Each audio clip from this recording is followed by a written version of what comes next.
নমস্কাৰ, সুপ্ৰভাত।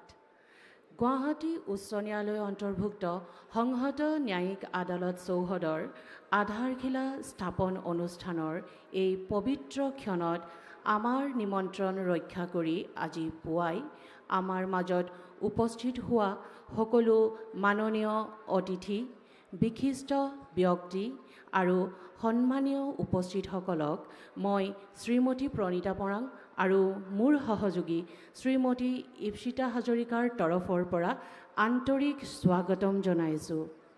উত্তৰ গুৱাহাটীৰ ৰংমহল, কামৰূপৰ এখন ঐতিহ্যপূৰ্ণ আৰু ইতিহাস প্ৰসিদ্ধ ভূমি। এই পবিত্ৰ ভূমিতেই স্থাপন হ'ব ভাৰতীয় ন্যায় ব্যৱস্থাৰ অন্যতম শক্তিশালী স্তম্ভ গুৱাহাটী উচ্চ ন্যায়ালয় অন্তৰ্ভুক্ত সংহত ন্যায়িক আদালত চৌহদ। গুৱাহাটী উচ্চ ন্যায়ালয়ৰ এই নতুন যাত্ৰাই ন্যায়, সততা আৰু সমতাৰ আদৰ্শ শক্তিশালী কৰি সমাজলৈ সদায় শুভবাৰ্তা প্ৰেৰণ কৰিব বুলি আমাৰ দৃঢ় বিশ্বাস। এই ঐতিহাসিক মুহূৰ্তৰ সাক্ষী হ'বলৈ উপস্থিত হোৱা সকলোকে মই পুনৰবাৰ সশ্ৰদ্ধ আদৰণি জনাইছোঁ।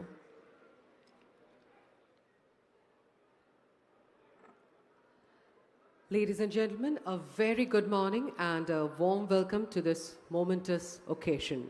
With profound respect, we, on behalf of the Guwahati High Court, extend our heartfelt greetings to each one of you gathered here at Rangmahal, North Guwahati, an ancient land steeped in heritage, to witness a historic milestone, the foundation-laying ceremony of the Integrated Judicial Court Complex, which includes the court building of the Honorable Guwahati High Court. Every new beginning carries within it the quiet promise of a brighter tomorrow, built upon the strength of yesterday. Foundations mark the birth of futures, where every stone laid is a step towards hope, progress, and enduring justice. And today's foundation is tomorrow's strength. Today we stand at the confluence of history and aspiration, where a legacy of justice meets a vision for the future. Ladies and gentlemen, in just a short while, Honorable Mr. Justice Suryakant, the Chief Justice of India, and Honorable Chief Minister of Assam, Dr. Himanta Biswa will be here to be a part of this prestigious event. I would request all present to kindly be seated and keep their mobile phones in silent mode. Thank you.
Ladies and gentlemen, we are delighted to announce the arrival of Honorable Mr. Justice Suryakant, the Chief Justice of India, at the venue.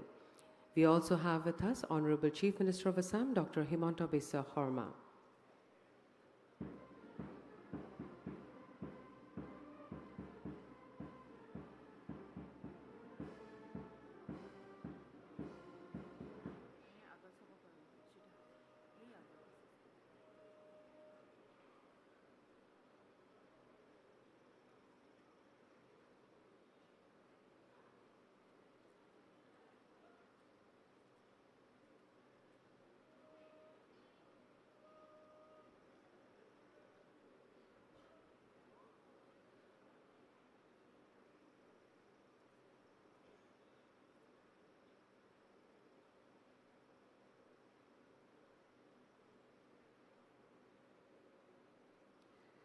They will be amidst us shortly to grace today's event. In a short while, Honorable Mr. Justice Ranjan Gogoi, former Chief Justice of India, will join us virtually.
We have with us Honorable Mr. Justice Suryakant, the Chief Justice of India, Honorable Chief Minister of Assam, Dr. Himanta Biswa Sarma,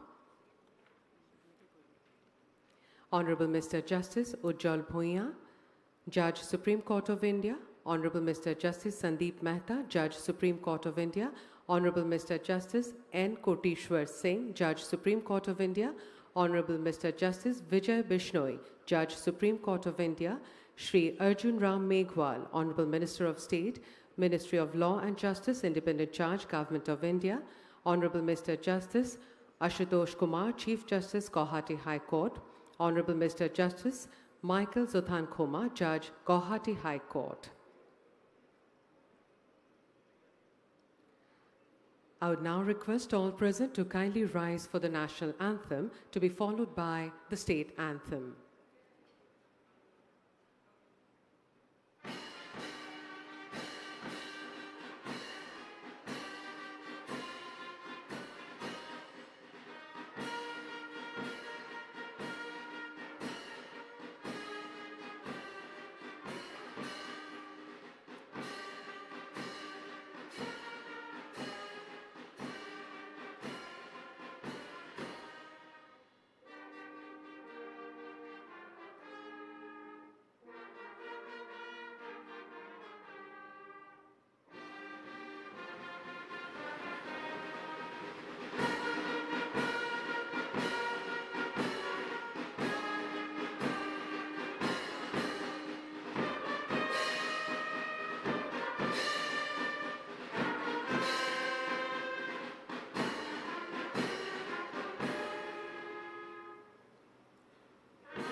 Thank you. Namaskar. Ladies and gentlemen, on behalf of the Guwahati High Court of Assam, Nagaland, Mizoram, and Arunachal Pradesh, I would like to extend a warm welcome to you all to the foundation laying ceremony of Integrated Judicial Court Complex.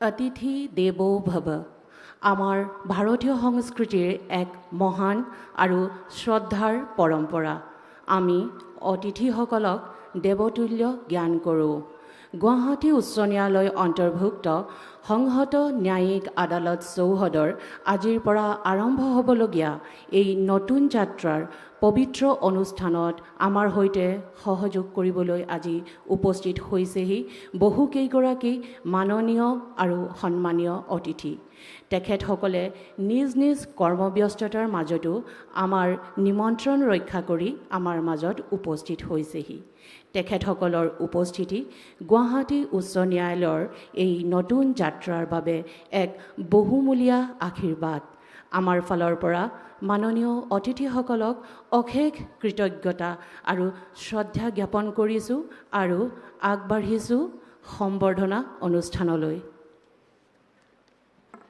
Ladies and gentlemen, we now move to the felicitation ceremony, a cherished moment to honor our distinguished guests whose august presence lends profound gravitas to today's program.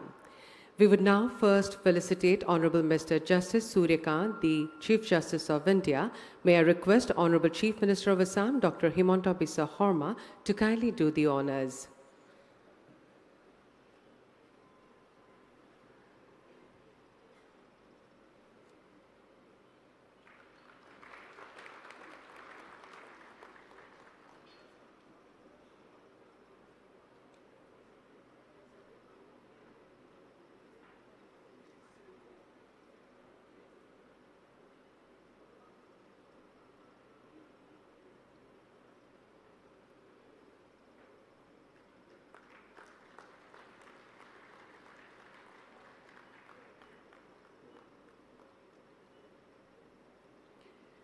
Thank you, sir. I would now request Honorable Mr. Justice Ashutosh Kumar, Chief Justice, Guwahati High Court, to kindly felicitate Honorable Mr. Justice Suryakant, the Chief Justice of India.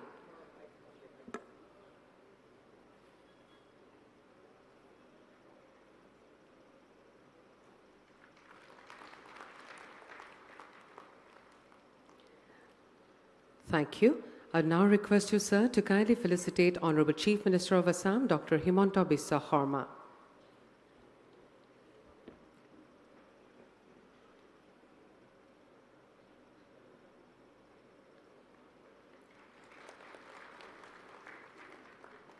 Thank you.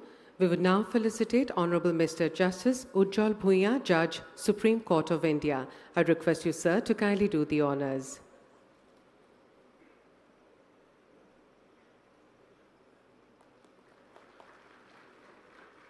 Thank you, sir. May I now request you, sir, to kindly felicitate Honorable Mr. Justice Sandeep Mehta, Judge, Supreme Court of India.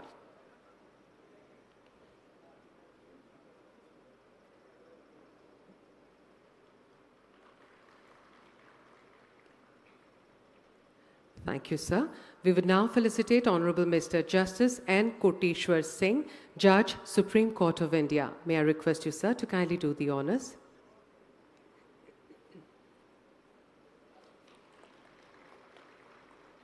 Thank you. May I yet again request you, sir, to kindly felicitate Honorable Mr. Justice Vijay Bishnoi, Judge, Supreme Court of India.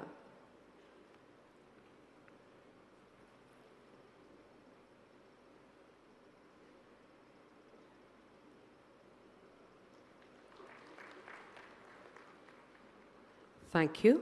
अब हम भारत सरकार के विधि एवं न्याय मंत्रालय के माननीय राज्य मंत्री स्वतंत्र प्रभार श्री अर्जुन रामपाल जी का अभिवादन करना चाहते हैं. I would request you, sir, to kindly do the honors.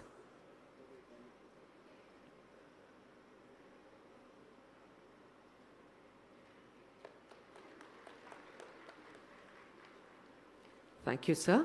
May I now request Shri Rocktim Duora, Registrar General, Guwahati High Court, to kindly felicitate Honorable Mr. Justice Ashutosh Kumar, Chief Justice, Guwahati High Court.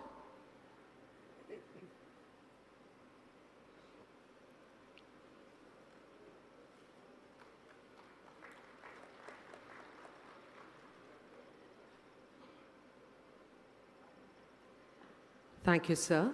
We would now felicitate Honorable Mr. Justice Michael Zothan Kumar, Judge, Guwahati High Court. I would yet again request you, sir, to kindly do the honors.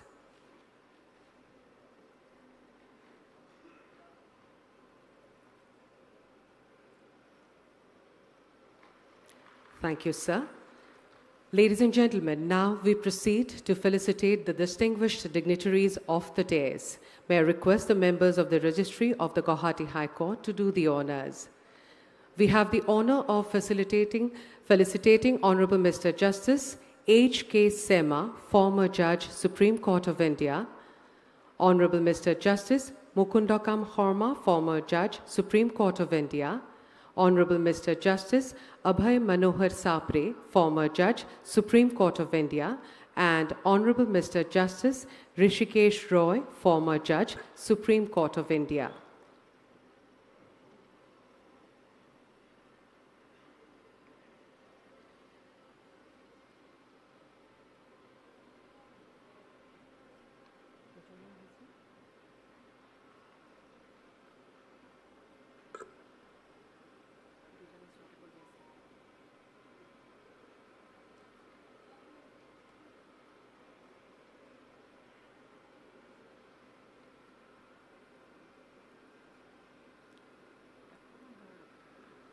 Thank you. May we now have the honor of felicitating Honorable Mr. Justice Ajit Singh, former Chief Justice, Guwahati High Court, and Honorable Mr. Justice Rashmin Manharbhai Chaya, former Chief Justice, Guwahati High Court.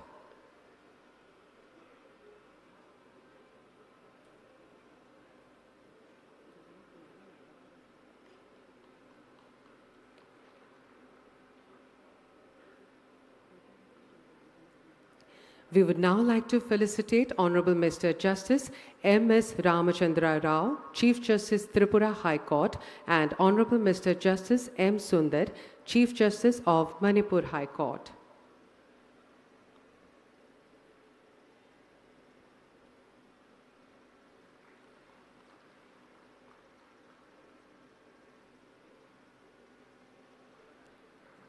We would now felicitate Honorable Mrs. Justice Revati Mohite Dere, Chief Justice of Meghalaya High Court.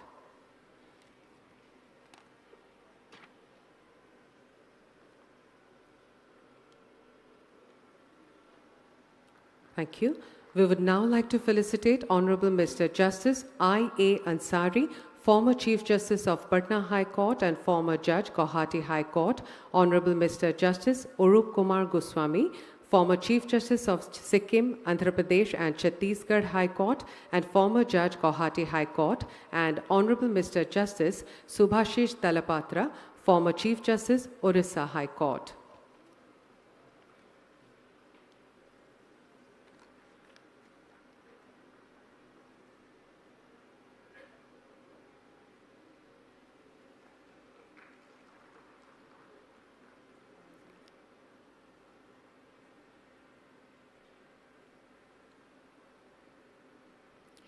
May we now have the honor of felicitating Shri Ranjit Kumar Das, Honorable Minister of Law and Justice, etc., Government of Assam, and Shri Sondra Mohan Patwari, Honorable Minister, Environment and Forest, etc.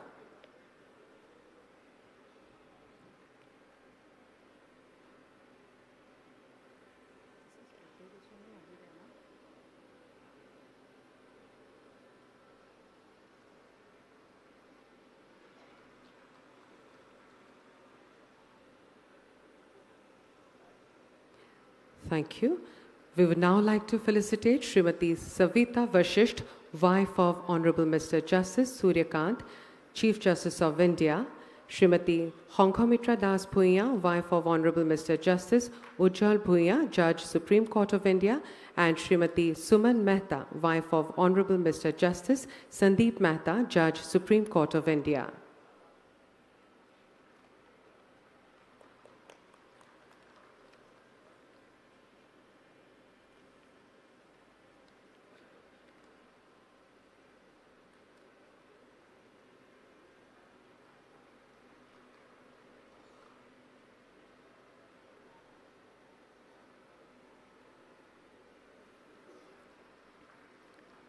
Thank you. We would now felicitate Dr. Vijay Lakshmi Brara, wife of Honorable Mr. Justice N. Koteshwar Singh, Judge, Supreme Court of India, Srimati Suman Bishnoi, wife of Honorable Mr. Justice Vijay Bishnoi, Judge, Supreme Court of India, and Dr. Tanuja Singh, wife of Honorable Mr. Justice Ashutosh Kumar, Chief Justice, Guwahati High Court.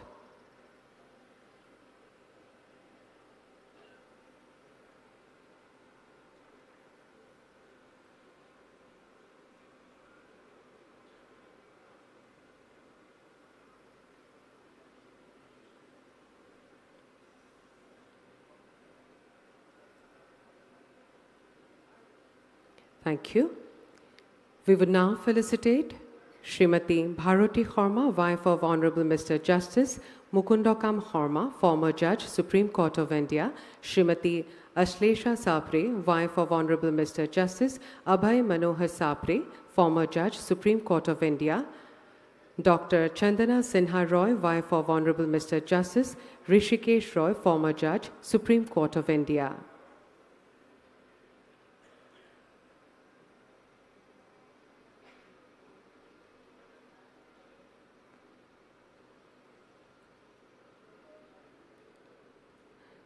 We would now felicitate Srimati Nirja Singh, wife of Honorable Mr. Justice Ajit Singh, former Chief Justice, Guwahati High Court, and Srimati Hitakshi R. Chaya, wife of Honorable Mr. Justice Rashmin Manharbhai Chaya, former Chief Justice, Guwahati High Court.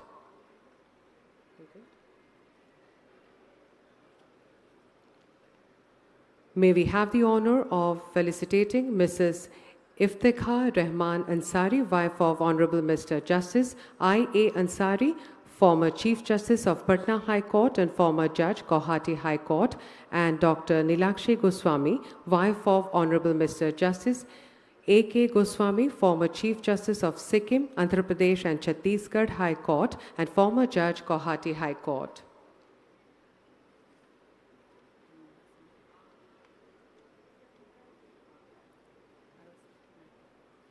Thank you. Rupkonwar Jyotiprasad আগৰৱালাদেৱে কৈছিল, আন্ধাৰ বিনাশী আমি পোহৰলৈ যাওঁ। পোহৰ মানেই আন্ধাৰৰ বিনাশ, অজ্ঞতাৰ অন্ত, চিৰন্তন সত্য অনুসন্ধানৰ প্ৰতীক। গুৱাহাটী উচ্চ ন্যায়ালয়ৰ এই আলোকময় যাত্ৰাই সমাজৰ সকলো অশুভ আন্ধাৰ দূৰ কৰি ন্যায় আৰু নৈতিকতাৰ পোহৰ প্ৰতিষ্ঠা কৰক, এয়াই আমাৰ আন্তৰিক কামনা।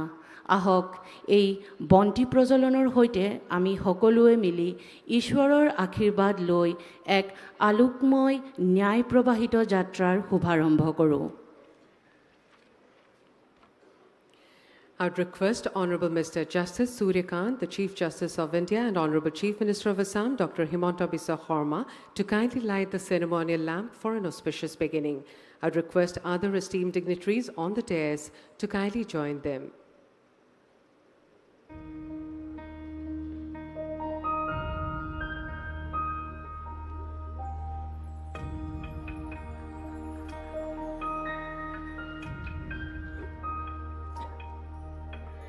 शुभं करोति कल्याणं आरोग्यं धनसम्प्रदाय शत्रुबुद्धिविनाशय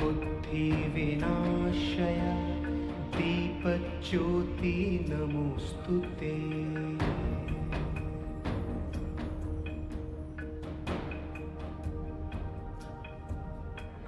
शुभं करोति कल्याणं आरोग्यं धनसम्प्रदाय शत्रुबुद्धिविनाशय दीपज्योति नमोऽस्तुते। शुभं करोति कल्याणं आरोग्यं धनसम्प्रदाय शत्रुबुद्धिविनाशय दीपज्योति नमोऽस्तुते। शुभं करोति कल्याणं आरोग्यं धनसम्प्रदाय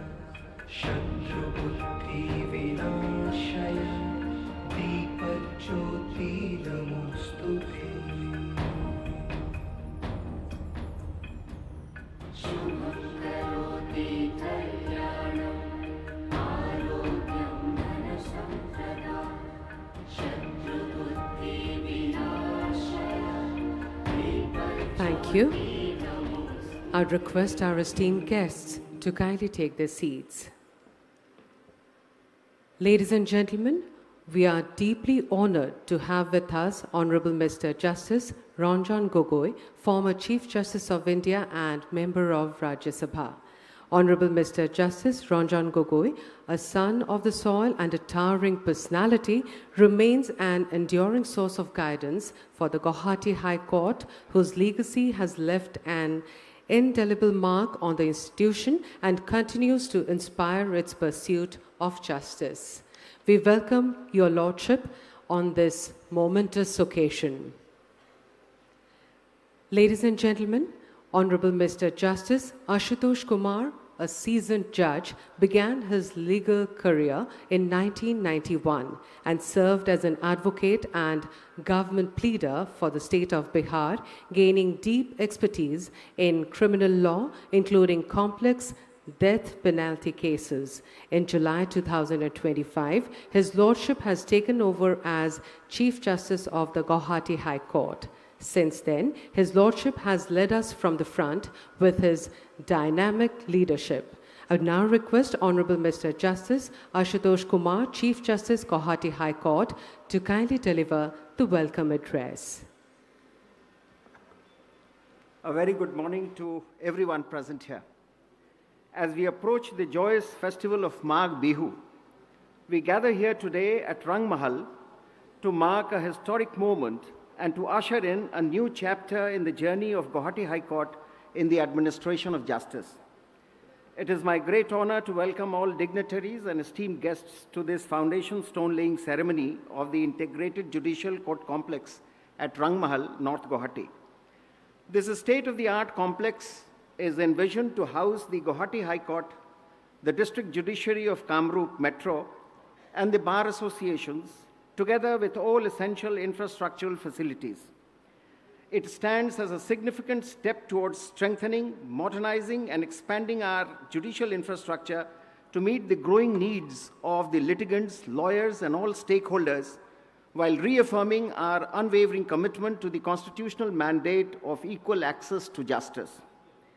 The august presence of Honorable Chief Justice of India, distinguished Honorable Judges of the Supreme Court of India, the Honorable Chief Minister of Assam, former Chief Justice of India who is present virtually, the Honorable Union and State Ministers for Law and Justice, esteemed former judges of Supreme Court and esteemed judges of the High Court, both sitting and former judges, reflects the seriousness and the national resolve with which the development of judicial infrastructure is being pushed. At the outset, on behalf of the Guwahati High Court, I express my sincere gratitude to all the dignitaries and participants for honoring this occasion with their presence. It's a proud moment for me as well as for everybody here in Assam to deliver a welcome address to this august gathering. I extend a respectful and warm welcome to Honorable Mr. Justice Suryakant, Chief Justice of India. Your Lordship's presence, despite an exceptionally demanding schedule, is a powerful reaffirmation of Your Lordship's commitment to strengthening judicial infrastructure as a vital component of capacity building in the justice delivery system. Your Lordship's steadfast devotion to the rule of law and inclusive justice continues to inspire the judiciary across the nation. We are deeply honored by Your Lordship's gracious presence. We are equally honored by the presence of Dr. Himanta Biswa Sarma, Honorable Chief Minister of Assam, whose leadership reflects a resolute commitment to infrastructure development for the welfare of the people of Assam. I extend my heartfelt welcome and gratitude to the Honorable Chief Minister for joining us despite his busy schedule. His dedication to strengthening judicial infrastructure and ensuring dignified access to justice for all is truly commendable. We are blessed immeasurably with the virtual presence of Honorable Mr. Justice Ranjan Gogoi, former Chief Justice of India, and the recipient of Assam Vaibhav, the highest civilian award of Assam, who is a source of inspiration for all of us. Welcome, sir. It is my privilege to welcome Honorable Mr. Justice Ujjwal Bhuyan, Honorable Mr. Justice Sandeep Mehta, Honorable Mr. Justice N. Koteshwar Singh, and Honorable Mr. Justice Vijay Bishnoi, judges of the Honorable Supreme Court of India. All of you have served the Guwahati High Court with distinction and have contributed significantly to the administration of justice, both judicially and administratively. Your enduring commitment to institutional development and judicial infrastructure reflects a shared and proud legacy. Your Lordship's presence adds special significance to today's occasion. With profound respect, I extend a most gracious welcome to our esteemed madams who have added immense grace and color to this august gathering by their distinguished presence. Madam Savita Vashist, Madam Reniki Bhoyan Sarma, Madam Sanghamitra Das Bhoyan, Madam Sumam Mehta, Madam Geeta Prasanna Varale, Madam Dr. Vijay Lakshmi Brara, and Madam Suman Bishnoi. In the same spirit, I also offer my most cordial welcome to all the esteemed madams accompanying our distinguished guests, including Dr. Mrs. Tanuja, my wife. We are deeply honored and sincerely grateful for your presence with us today. I also extend a warm welcome to Sri Arjun Ram Meghwal, Honorable Union Minister of Law and Justice, whose ministry has consistently provided valuable support for judicial infrastructure projects, not only in Assam but across the northeastern states under the jurisdiction of Guwahati High Court. This sustained support has been a constant source of encouragement. I warmly welcome Sri Ranjit Kumar Das, Honorable Minister of Law, Government of Assam, and express my sincere appreciation for his participation. His contributions to strengthening the justice delivery system in the state are commendable. We are confident of his continued support to the judiciary.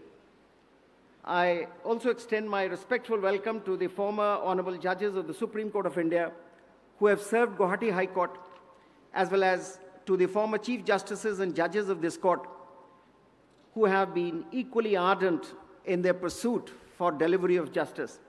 We remain deeply indebted to your vision and contributions, which continue to guide and inspire us. I bow in respectful gratitude for your invaluable service to the cause of justice.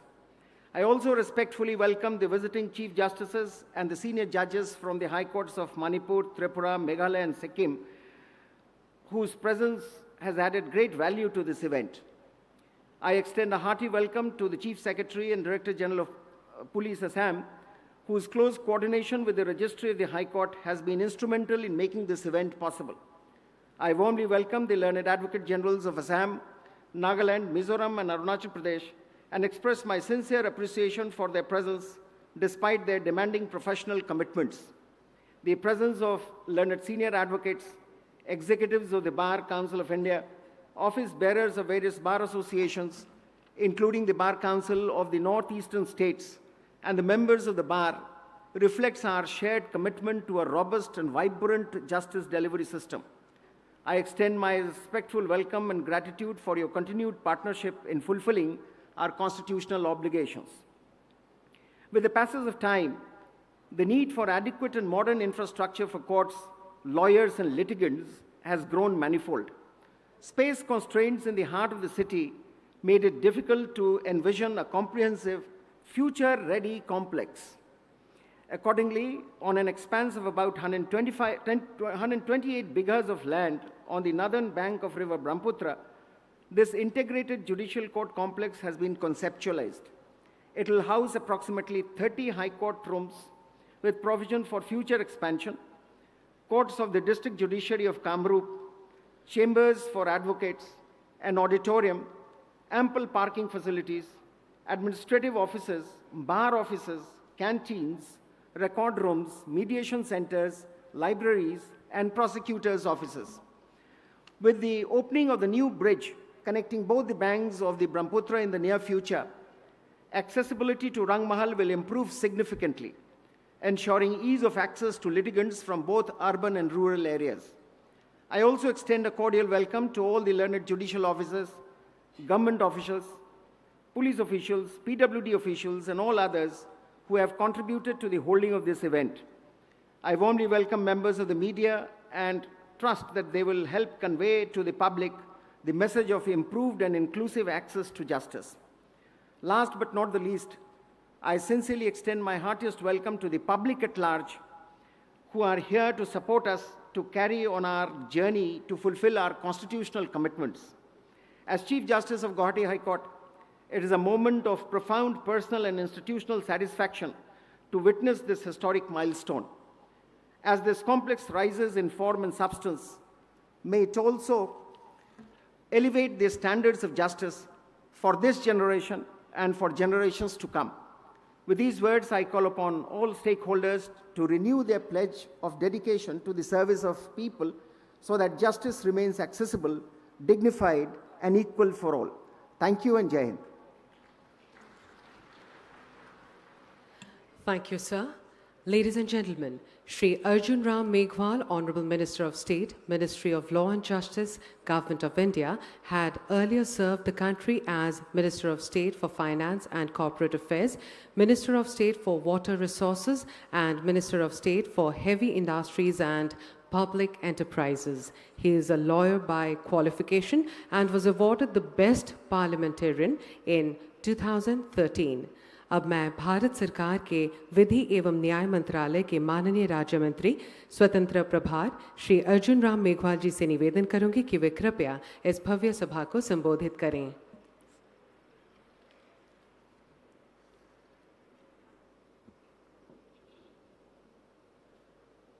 The Integrated Judicial Court Complex,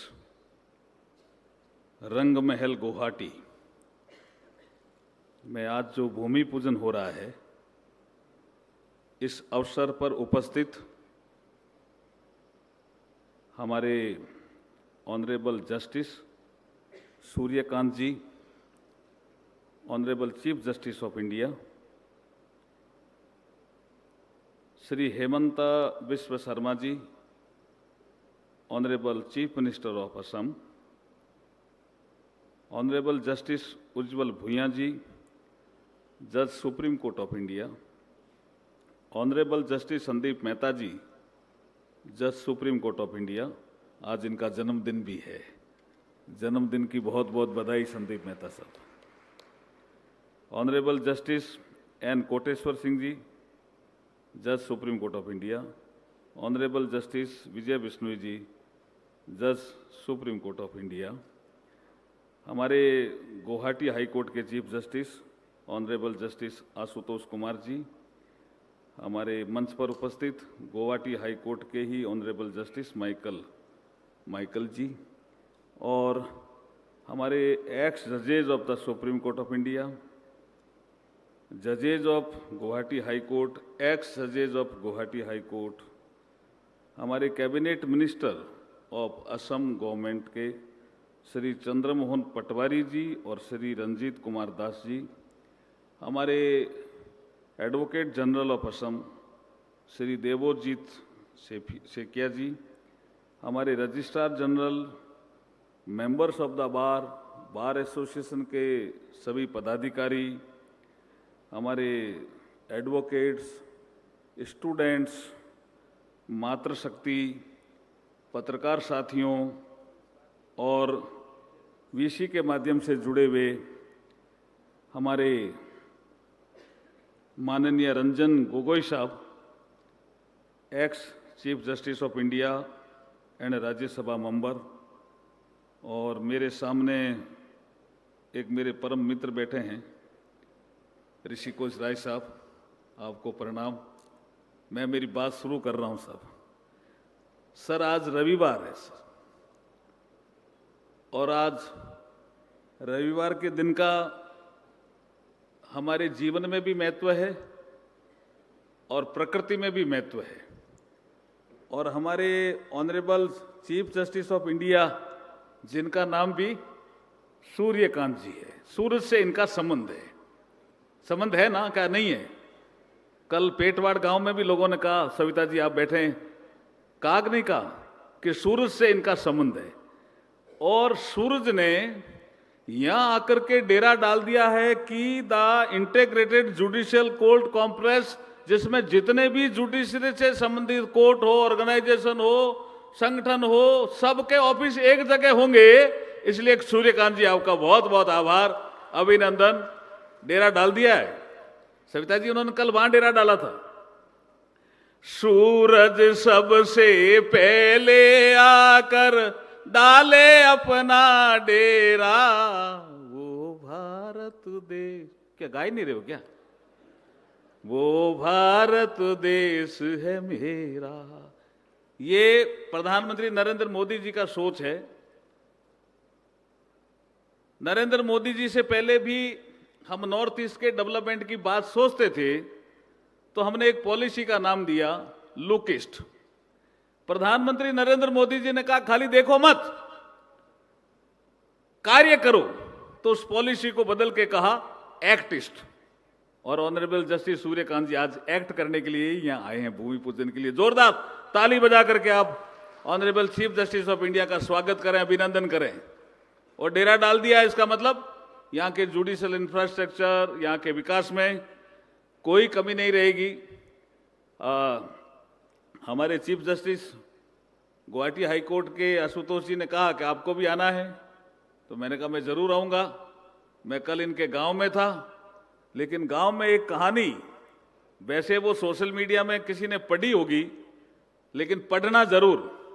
मैंने इसका जिक्र आज 3-4 जगह किया है और उचित स्थान पर, उचित प्लेटफॉर्म पे किया है कि कोई ऐसा टीचर जो ये कहता हो कि मेरी स्कूल का रिजल्ट ठीक हो, ट्यूशन फीस नहीं, मेरी स्कूल का रिजल्ट ठीक हो, इसके लिए मैं कुछ 5-7 स्टूडेंट जो अच्छे पढ़ सकते हैं, अच्छी पोजीशन ला सकते हैं, उनको मैं रात को पढ़ाऊंगा।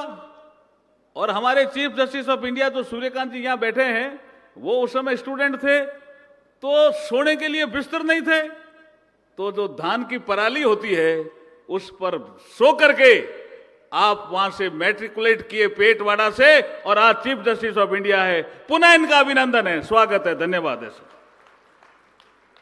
सर मैं थोड़ा कुछ अंग्रेजी में भी बोलना चाह रहा हूं, आपकी परमिशन है तो बोलता हूं। Sir, our constitution does not treat justice as an abstract ideal. It places justice, social, economic and political. At the very beginning of the preamble, a strong, accessible and modern judicial infrastructure is essential to transform this constitutional promise into a living reality for every citizen. आज का programme इसी से संबंधित है sir. Under the visionary leadership of Prime Minister Shri Narendra Modi, India has witnessed a paradigm shift in judicial infrastructure development. Judicial reforms today are not limited to law alone. They extend to physical infrastructure, digital courts, e-courts, virtual hearings, and citizen-centric justice delivery system. The Prime Minister has consistently stressed that ease of living cannot exist without ease of justice. Ease of doing business is impossible without speedy and predictable dispute resolutions. The development of modern courts complex, including high court projects, reflects the government's firm commitment to justice at the doorstep, where courts are accessible, efficient, and technological enabled. Sir, judicial infrastructure is no longer just a legal concern. It is a national economic priority. Investor, entrepreneur, and small business seek contract enforcement, speedy resolution of disputes, predictable judicial outcomes. By strengthening courts, we strengthen confidence in India's legal system, thereby directly supporting economic growth, employment generation, and innovation. Today, under the Prime Minister Modi's Act East policy, the Northeast stands at the center of India's infrastructure expansion, connectivity revolution, cultural renaissance, strategic development.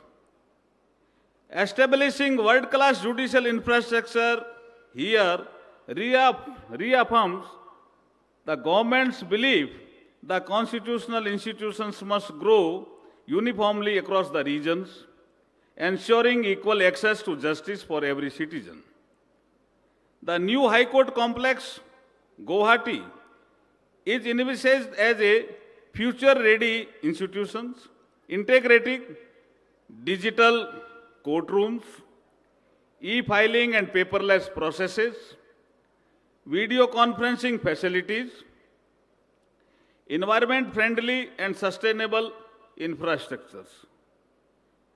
While infrastructure provides the platform, it is the judiciary, the bar, and court administrations that breathe life into constitutional values.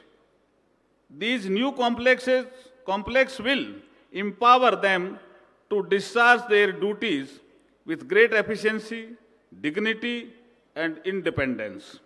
A strong judiciary strengthens democracy, federalism, fundamental rights, and social harmony. Today's ceremony is a symbol of India's unwavering faith in constitutional governance. I am confident that High Court complex at Rangmahal will stand as a beacon of justice, a pillar of democracy, and proud symbol of Assam and the Northeast's contributions to India's constitutional journey. With these words, I congratulate all stakeholders involved in this noble endeavor and extend my best wishes for the timely completion of this historic project. Jai Hind, Jai Bharat. Thank you, sir. Ladies and gentlemen, Honorable Mr. Justice Vijay Bishnoi had built a distinguished legal career handling a wide range of complex cases with exceptional competence. Known for his efficiency, fairness, and judicial discipline, his lordship, as he then was, had served as a counsel for several key government bodies before being appointed as a judge of the Rajasthan High Court. His lordship later served as the Chief Justice of the Guwahati High Court and has been a judge of the Supreme Court of India since 2025, earning wide respect for his dedication to justice and legal excellence. I would now request Honorable Mr. Justice Vijay Bishnoi to kindly address this august gathering.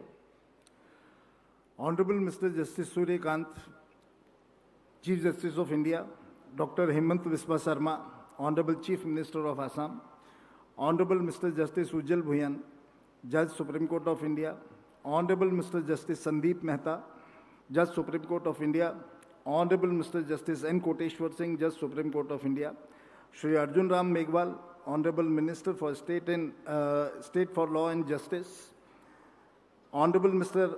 Justice Ashutosh Kumar, Chief Justice of Guwahati High Court, Honorable Mr. Justice Ranjan Gogoi, former Chief Justice of India, Honorable Mr. Justice Michael Jothan Khoma, Judge Administration, and my esteemed brother and sister judges of Guwahati High Court, as well as the Honorable Chief Justices and judges who have come from the other High Courts and their respective spouses.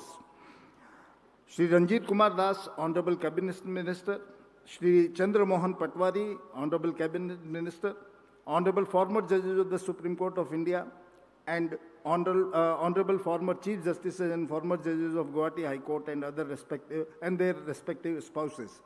Shri Ravi Kota, Chief Secretary of Assam, Shri Harmeet Singh, DGP, Learned Advocate General of Guwahati High Court, Devjit Sekia, Learned Advocate General of Nagaland, Mr. Bal Gopal, Learned Advocate General, Mr. Indranil Chaudhary of Arunachal Pradesh. A very good afternoon to all of you. It is indeed my pleasure, my privilege and address to address this august gathering in the presence of Honorable Mr. Justice Suryakant Ji and all other distinguished participants. It is a moment of pride and deep satisfaction for me to witness the effort efforts that have been gone into realization of our collective dream for the futuristic and state-of-art judicial infrastructure. Taking tangible shape on this momentous occasion of the foundation stone laying ceremony of the Integrated Judicial Court Complex at Rangmahal. When I had privilege of serving as the Chief Justice of Guwahati High Court, I soon realized the numerous difficulties faced by the judges, members of the bar, the registry of the High Court, as well as the common people who approach the court, primarily due to lack of adequate space and essential amenities. Similar challenges were also evident in the infrastructure of the court situated within Kamrup Metropolitan District. Therefore, I endeavored to the best of my ability as Chief Justice to contribute positively by building upon the groundwork laid by my predecessors, particularly Honorable Mr. Sandeep Mehta. The Guwahati High Court holds a unique position in our constitutional map. Established in the year 1948, it originally served as 7 sister states. Today, it remains the only High Court in India that caters to the 4 distinct states, Assam, Nagaland, Mizoram, and Arunachal Pradesh. Assam, being the largest of these states, remains the heart of the judicial jurisdiction. The court currently operates with the sanctioned strength of 30 judges, each a guardian of the rule of law in this vibrant region. We are here to mark the beginning of an integrated judicial court complex that is being built by the state government. This monumental project will accommodate the High Court, the District Judiciary of Kamrup Metro, and provide comprehensive facilities for the lawyers and litigants. The state government has identified and acquired a suitably located plot of land totaling more than 125 bighas for this judicial township. I must also acknowledge that the state administration led by Dr. Himanta Biswa Sarma, Honorable Chief Minister of Assam, has been consistently supportive of this endeavor for the benefit of all stakeholders. After considering valuable suggestions and inputs from various quarters, the High Court, wide full court resolution dated 18/10/2023, chaired by Honorable Mr. Justice Sandeep Mehta as Chief Justice, resolved to agree in principle to the proposal of the establishment of state-of-art judicial township at Rangmahal.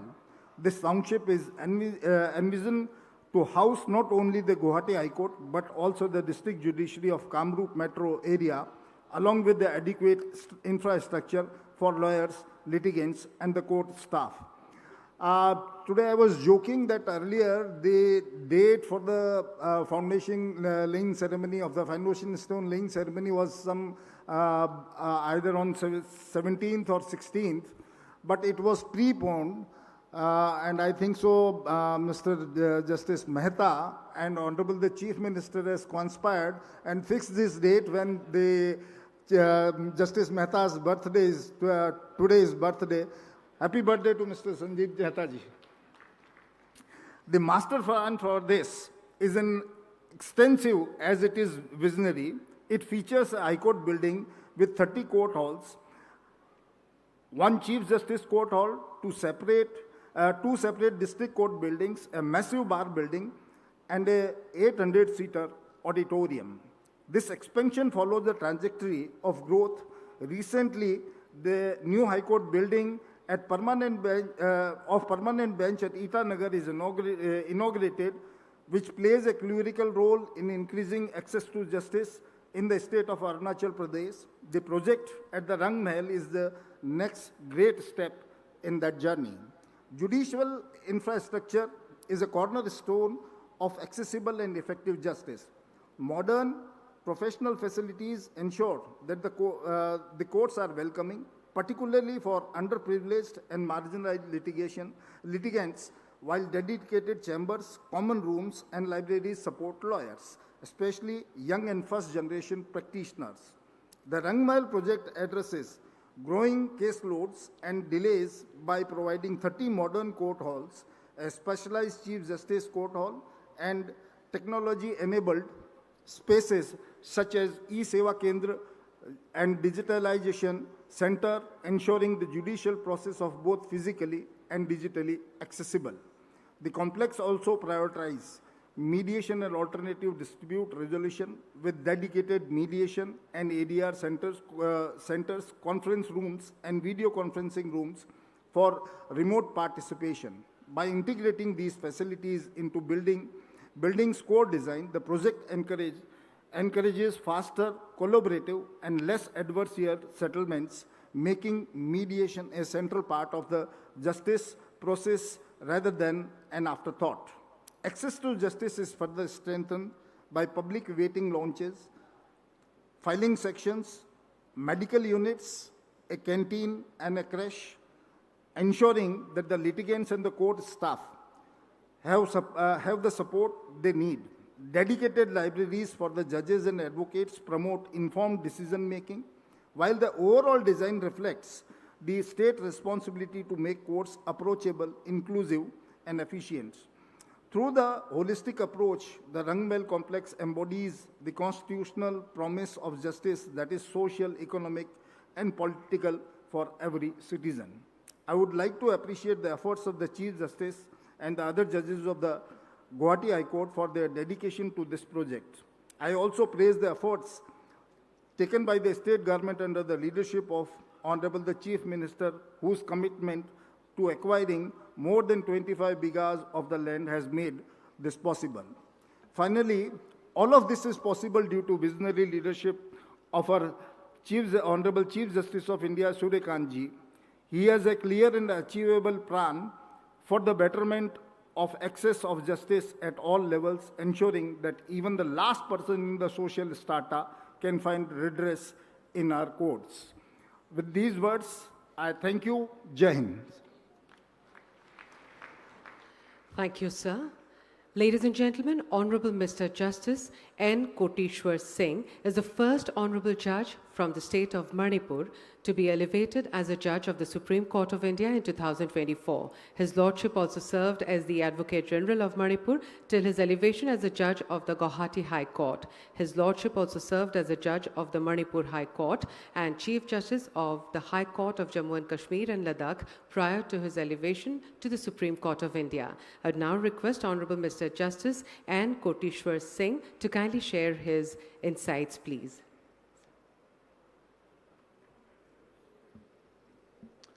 A very good morning to everybody present here.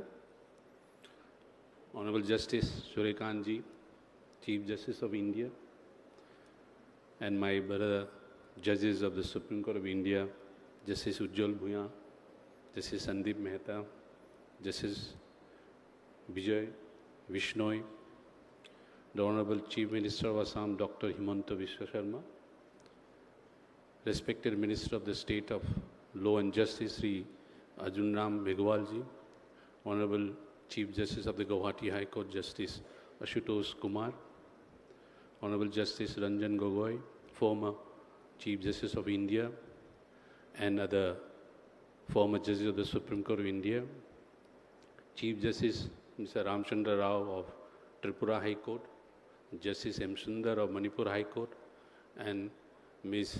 Justice Ms. Revati Dere, Meghalaya High Court, other esteemed judges of the Guwahati High Court and the other high courts present here, other former judges of the Supreme Court, H.K. Sema, Justice M.K. Sharma, Justice A.M. Sapre, Justice Rishikesh Roy, and also former Chief Justice of the Guwahati High Court, Justice Ajit Singh, Justice R.M. Chaya, Justice Arup Goswami, former Acting Chief Justice of Guwahati High Court and the later Chief Justice of Chhattisgarh High Court, and all other judges from various high courts, including the Guwahati High Court, the Advocate Generals for the state of Assam, Nagaland, Arunachal Pradesh, senior members of the bar and other members of the bar, senior officers of the state and the judiciary, and my dear friends. It is a great privilege to speak before this gathering and at a moment when constitutional values are being given lasting institutional expression. we must congratulate the Guwahati High Court and the government of Assam for this moment of occasion. I recollect in 2019, the foundation stone laying ceremony of the auditorium hall was being led by Honorable Justice Ranjan Gogoi, former Chief Justice of India. Of course, the foundation stone was laid. Subsequently, I realized that there was various issues, problems, which is being built next to the bank of the Brahmaputra. Issues were there. I remember Justice, I can see Brother Suman Sam also, we were members of the committee subsequently.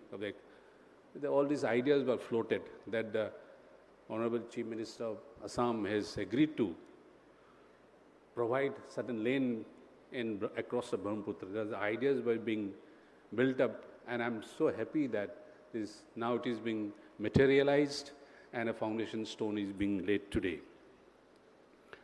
The laying of foundation stone of the Integrated Judicial Court Complex is a conscious affirmation that the strength of justice is inseparable from the institutions and the spaces through which it is administered. Just as we do not expect and trust a doctor to perform complicated surgeries without a modern and well-equipped hospital, we cannot expect our judges to resolve complex 21st century problems in outdated and dilapidated buildings. Having said that, I'm sure that this court complex will truly represent the ideal court for the constitutional well-being of our society. We are all conscious of the fact that the courts stand as the constitutional guardians to whom citizens turn at moments of deepest consequences, when liberty, dignity, property or family are at stake. And long before a judgment is delivered, the court itself speaks through its spaces, its accessibility, its order, and its atmosphere. These silent signals shape a citizen's first and lasting impression of justice, whether it feels distant or approachable, intimidating or fair. For a long time, discussions on access to justice, both globally and in India, have remained largely disconnected from the spaces in which justice is actually delivered. Judicial infrastructure was often treated as neutral, functional backdrops rather than as an active participant in the justice delivery system. However, it cannot be denied that the court infrastructure and design are equally important. The way a courtroom is structured, the way litigants, lawyers, and judges occupy space, and the manner in which security, visibility, and participation are organized all reflect and in turn shape our collective understanding of justice. In India, the conversation on access to justice has been traditionally focused on legal aid, procedural flexibility, and easing of formal barriers to approaching courts. While these are indispensable, they represent only one dimension of a far more comprehensive idea. Access to justice cannot be reduced merely to the ability to enter a courtroom. It must be understood as a principle that informs every aspect of judicial functioning, decision-making, procedure, administration, and the environment in which justice is dispensed. The relationship between judicial infrastructure and justice delivery cannot be viewed only through the quantitative lenses of pendency, vacancies, and the numerical shortages of courtrooms. While expanding capacity through new court halls is essential, it is equally important to recognize that substantial public resources already exist in the form of older court buildings. Modernizing these spaces, equipping them with contemporary technology, ensuring accessibility, and improving working conditions for judges, staff, and litigants must also form an integral part of any infrastructure vision. Over the years, union and states have partnered through various government schemes to expand judicial infrastructure. These initiatives have enabled the addition and upgradation of court buildings and judicial residences across the country. As these projects mature, their long-term impact can be further strengthened by sustained attention to maintenance, modernization, and life cycle planning. The success of such efforts ultimately rests on continuous dialogue between the judiciary, best placed to articulate evolving functional needs, and the political executive, which carries the responsibility for funding, planning, and execution. The Supreme Court has on several occasions, such as in the case of Rangmahal versus Union of India 2012, acknowledged that adequate judicial infrastructure is not merely an administrative concern but a constitutional one closely linked to the right to speedy justice under Article 21. Keeping in mind the interests of vulnerable sections of the society, the Apex Court in All India Judges Association versus Union of India directed the construction of differently abled friendly court infrastructures with tactile pavements and signage in braille. For saving the common litigants from running from one end of the court to the other without any guidance, the court also directed the availability of help desks, electronic case display systems, sufficient parking space, video conferencing equipments, maps and floor plans and directional arrows with color coding throughout the court complexes. Through its continuing monitoring and guidance, the Supreme Court has played a vital role in highlighting existing infrastructural gaps and in shaping a shared understanding of what modern user-friendly courts should look like. While these efforts have yielded meaningful progress in several jurisdictions, their full and uniform realization across the country remains a work in progress, calling for sustained coordination and commitment from all stakeholders. It is in this context that today's foundation stone laying ceremony assumes deeper meaning. It signals a shift from viewing the court infrastructure as a logical necessity to recognizing it as a constitutional investment. For many first-time litigants, the court experience can be unfamiliar, demanding, and sometimes intimidating. This is especially true for individuals who approach the justice system carrying additional vulnerabilities, whether arising from past trauma, physical or cognitive limitations, or socio-cultural barriers. When courts' environments do not adequately respond to these varied needs, the sense of being overwhelmed can deepen, affecting not only individual experience, but also confidence in the justice process itself. These realities underscore the importance of user-centered design in judicial spaces, design that recognizes human needs, supports clarity and dignity, and enabling meaningful engagement for every court user throughout the country within the court complex. The integrated judicial court complex must therefore aspire to embody the inclusiveness, accessibility, efficiency, dignity, and foresight, serving not only the present needs, but generations of litigants, lawyers, and judges to come. The Katha Upanishad offers a timeless illustration in this regard. It describes the soul as the passenger, the intellect as a charioteer, the mind as the reins, the senses as the horses, and the body as a chariot.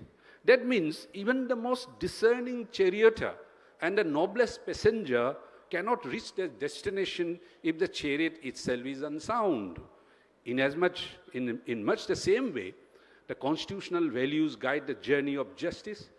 Judges provide direction, procedures act in the reins, and the legal processes supply the energy. But it is the judicial infrastructure that forms the chariot. And only the strong, accessible, and well-designed court spaces like this complex will carry justice forward with stability, dignity, and confidence. This court complex will have truly served its purpose if the common citizen, perhaps the one who has traveled for hours through the hills and vales of Assam, the hills of Nagaland, of Mizoram, Arunachal Pradesh, and the future generations alike can say that justice here was not only done, but was felt to be fair, dignified, and responsive. Thank you very much, and Jai Hind. Thank you, sir. Ladies and gentlemen, Honorable Mr. Justice Sandeep Mehta began his legal career practicing criminal and constitutional law across trial courts, high courts, and the Supreme Court of India. His lordship held several key positions in the Bar Council of Rajasthan, including serving as its chairman. His lordship was appointed as a judge of the Rajasthan High Court and later served as the Chief Justice of the Guwahati High Court before his elevation to the Supreme Court of India in 2023. I would now request Honorable Mr. Justice Sandeep Mehta to kindly share his views with this distinguished gathering. সভাগৃহত উপস্থিত সকু লোকু মোর আন্তরিক শুভেচ্ছা জ্ঞাপন করিলু। My Lords, Honorable the Chief Justice of India, Justice Suryakant, the visionary Chief Justice of Assam, Dr. Himanta Biswa Sarma, my esteemed colleagues, Justice Ujjal Bhuyan, Justice Koteshwar Singh, Justice Vijay Vishnoi, Honorable the Chief Justice of Guwahati High Court, Justice Ashutosh Kumar, Honorable Justice Ranjan Gogoi, former CJI, who is virtually present with us, Shri Arjun Ram Meghwal, Honorable Minister of State, Ministry of Law and Justice, Independent Charge, my brother, Honorable Justice Michael Zotan Kumar, Honorable former judges of the Supreme Court of India, Justice M.K. Sharma, Justice Abhay Sapre, Justice Rishikesh Roy Sahab, Honorable the Chief Justices, Justice M.S. Ramchandra Rao, Justice Revati Dere, and Justice M. Sundar, my esteemed brother and sister judges from the Guwahati High Court,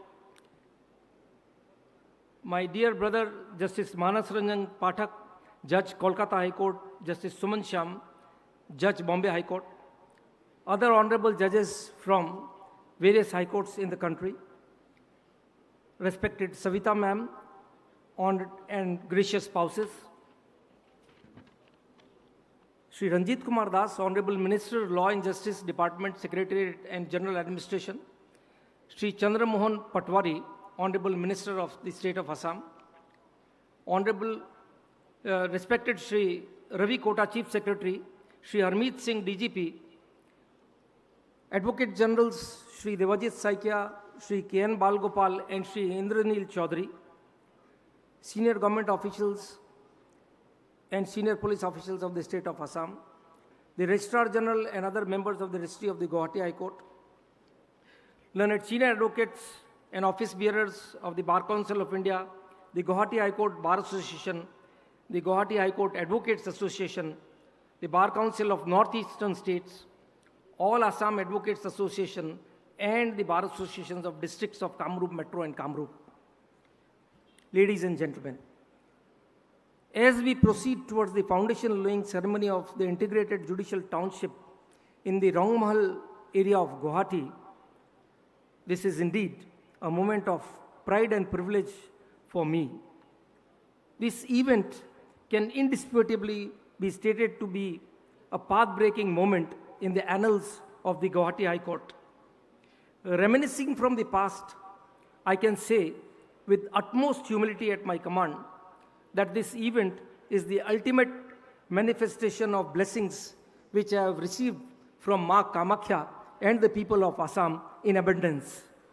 As Brother Justice Vishnoi said, the change of date from 17th January to 11th January as I enter my 64th year of life is another manifestation of the abundant blessings I have received from the people of Assam and Ma Kamakhya. The Guwahati High Court has, over the decades, stood as a sentinel of constitutional values in the northeastern region of the country. It has protected fundamental rights, preserved federal balance, and acted as a bulwark against arbitrariness.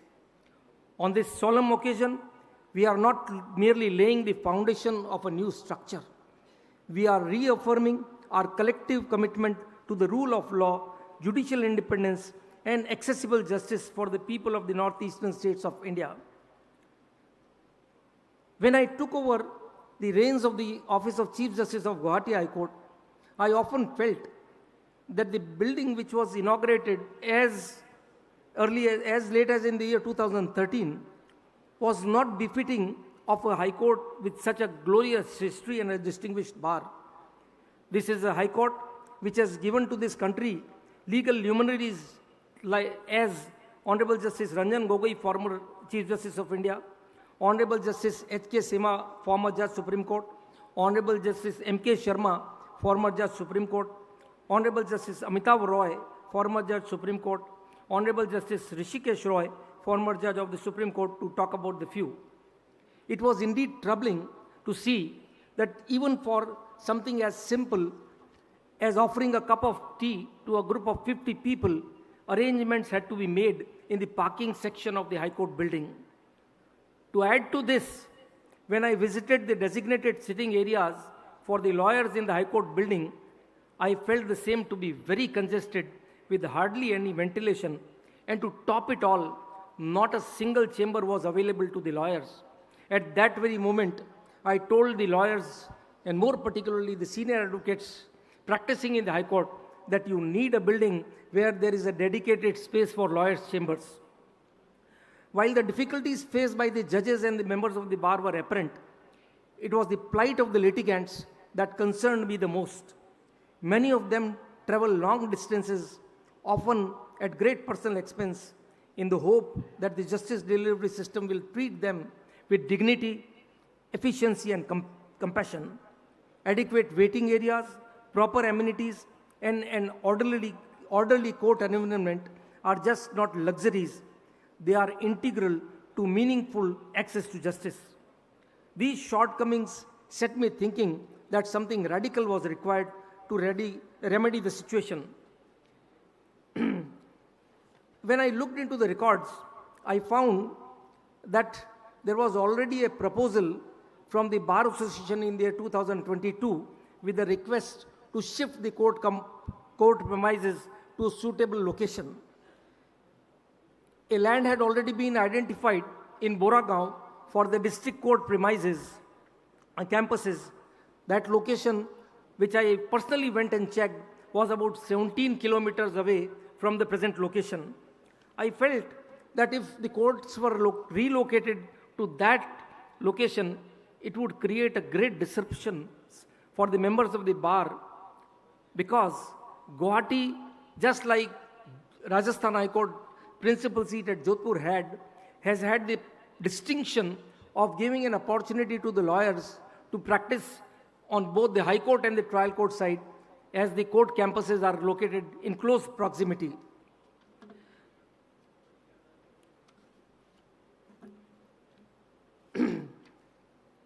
The Guwahati High Court has had the significant distinction of catering to 4 states. Prior to 2013, it served as many as 7 states, and as of now, it continues to cater to the people of Arunachal Pradesh, Assam, Mizoram, and Nagaland.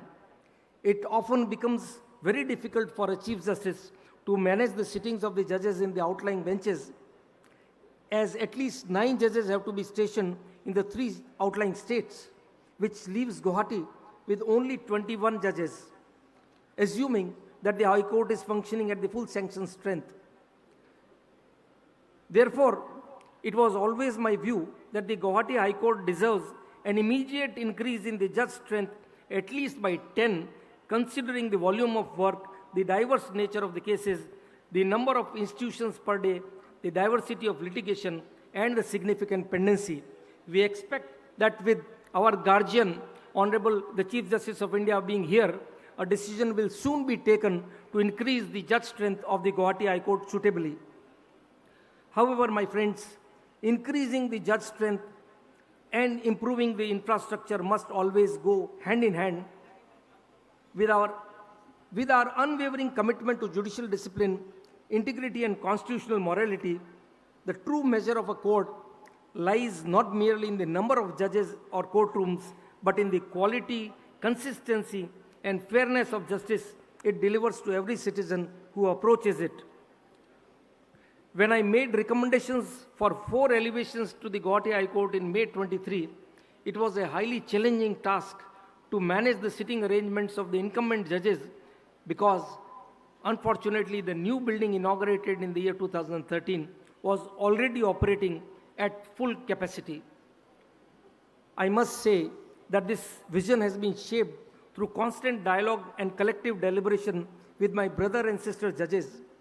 Every suggestion, every concern, and every practical insight was guided by a shared objective to create an infrastructure that would serve generation of judges, lawyers, and litigants long after all of us have demitted office.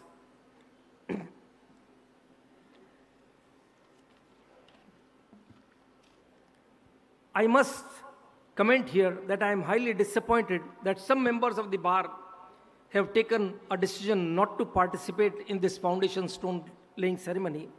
I am sure that this decision is not in the interest of the younger members of the bar who would, with the infrastructure being materialized, get the opportunity of working like real professionals with dedicated chambers.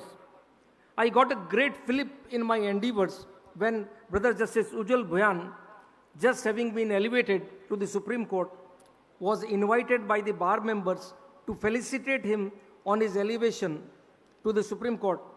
Justice Bhuyan, without mincing words, advised the detractors of the idea to get rid of their myopic vision and stop behaving like frogs in a well, if at all the bar of the Guwahati High Court was to progress in profession.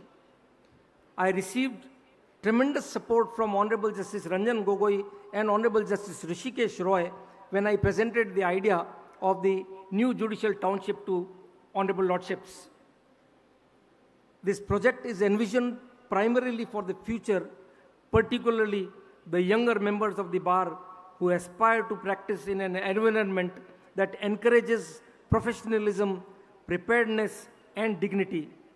Providing proper chambers and institutional facilities is essential to nurturing a confident and competent next generation of legal professionals. I hope and trust that these dissatisfied members of the bar will soon realize the futility of their actions and become active participants in the development of this magnificent institution. I convey my sincere gratitude to my Lord's Honorable the Chief Justice of India, Justice Surikant, for having kindly agreed to grace this occasion with his benign presence. His presence stands as a vindication of the dream shared by myself and my colleagues at the Guwahati High Court of building the finest judicial infrastructure in the country. I also extend my sincere thanks to the State Government of Assam and more particularly the visionary Chief Minister Dr. Himanta Biswa Sarma, who himself was an active practitioner having practiced in the Guwahati High Court for almost 10 years. I thank him and the state of Assam for having provided a significant chunk of land for setting up this judicial township on the banks of the mighty Brahmaputra. However, my feeling is that the land which has been provided may not be sufficient to cater to the future needs, and a suitable additional chunk of land will soon be acquired and provided for the complete expansion of the judicial township. We have been informed that a significant amount of about rupees 400 crores has already been sanctioned in the budget for the construction of this infrastructure. I am sure and I am confident that the state government would not hold back in providing whatever funds are required to ensure that the project is finished in time and with attention to every minute detail. This judicial township, when completed, will stand not merely as a collection of buildings, but as a testament to our collective faith in justice, constitutional governance, and institutional continuity. It shall reflect our belief that robust infrastructure strengthens judicial efficacy, enhances transparency, and reinforces public confidence in the justice delivery system. When history looks back at this moment, I hope it will record that this was a time when vision, cooperation, and institutional courage converged to strengthen the foundations of justice in this pious region, the northeastern region of the country. May this endeavor serve as a lasting reminder that the judiciary, when supported by all stakeholders, can rise to meet the highest expectations of the Constitution and the people it serves. Before I end, I extend my sincere gratitude to the Guwahati High Court, the State Government of Assam, and the people of Assam for having kept faith in my dream and in making it a reality. Jai Ma Kamakhya, Jai Assam, Jai Bharat. Thank you, sir. Ladies and gentlemen, Honorable Mr. Justice Ujjal Bhuiyan, a son of the soil, began his legal career at the Guwahati High Court. Known for his clarity of thought and unwavering commitment to justice, his lordship served as standing counsel for the Income Tax Department and held several important government legal positions. His lordship was appointed as a judge of the Guwahati High Court and subsequently served in the Bombay High Court and the Telangana High Court before being appointed the Chief Justice of the Telangana High Court. His lordship was elevated to the Supreme Court of India in 2023. His lordship has delivered numerous path-breaking judgments on sensitive issues, including maternity benefits, gender diversity, and human rights. I would now request you, sir, to kindly share a few words with this august gathering.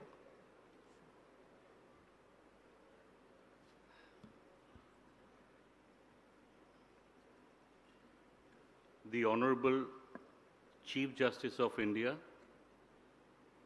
Justice Surya Kantji, the Chief Minister of Assam, Dr. Himanta Biswa Sarma, my esteemed colleagues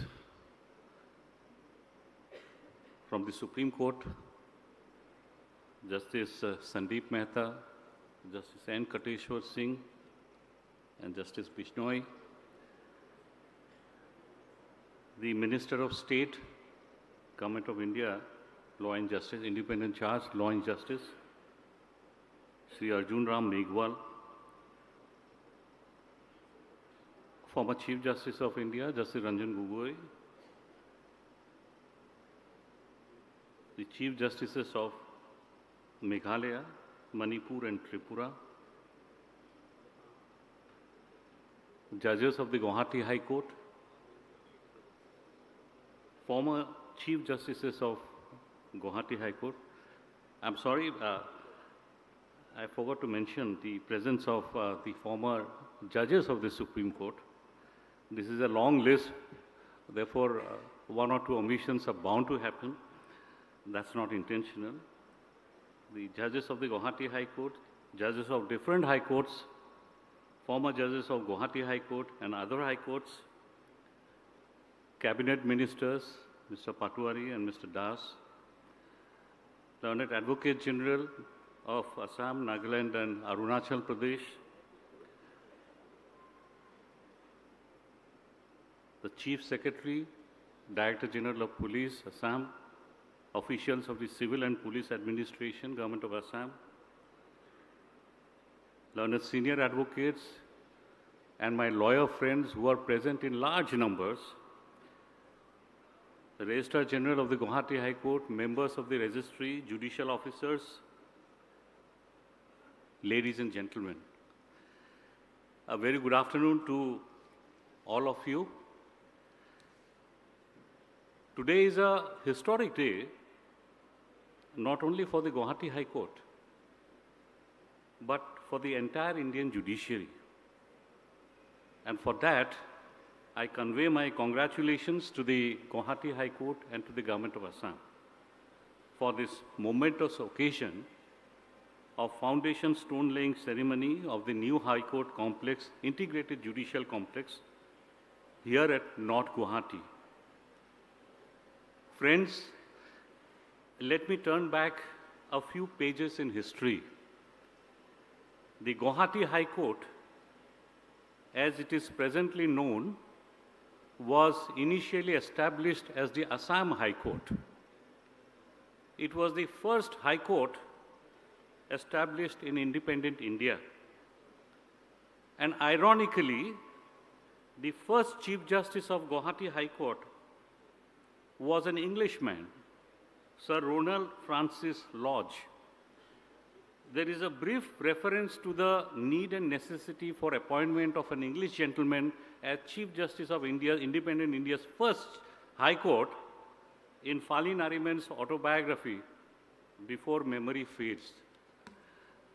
I'll not go into that.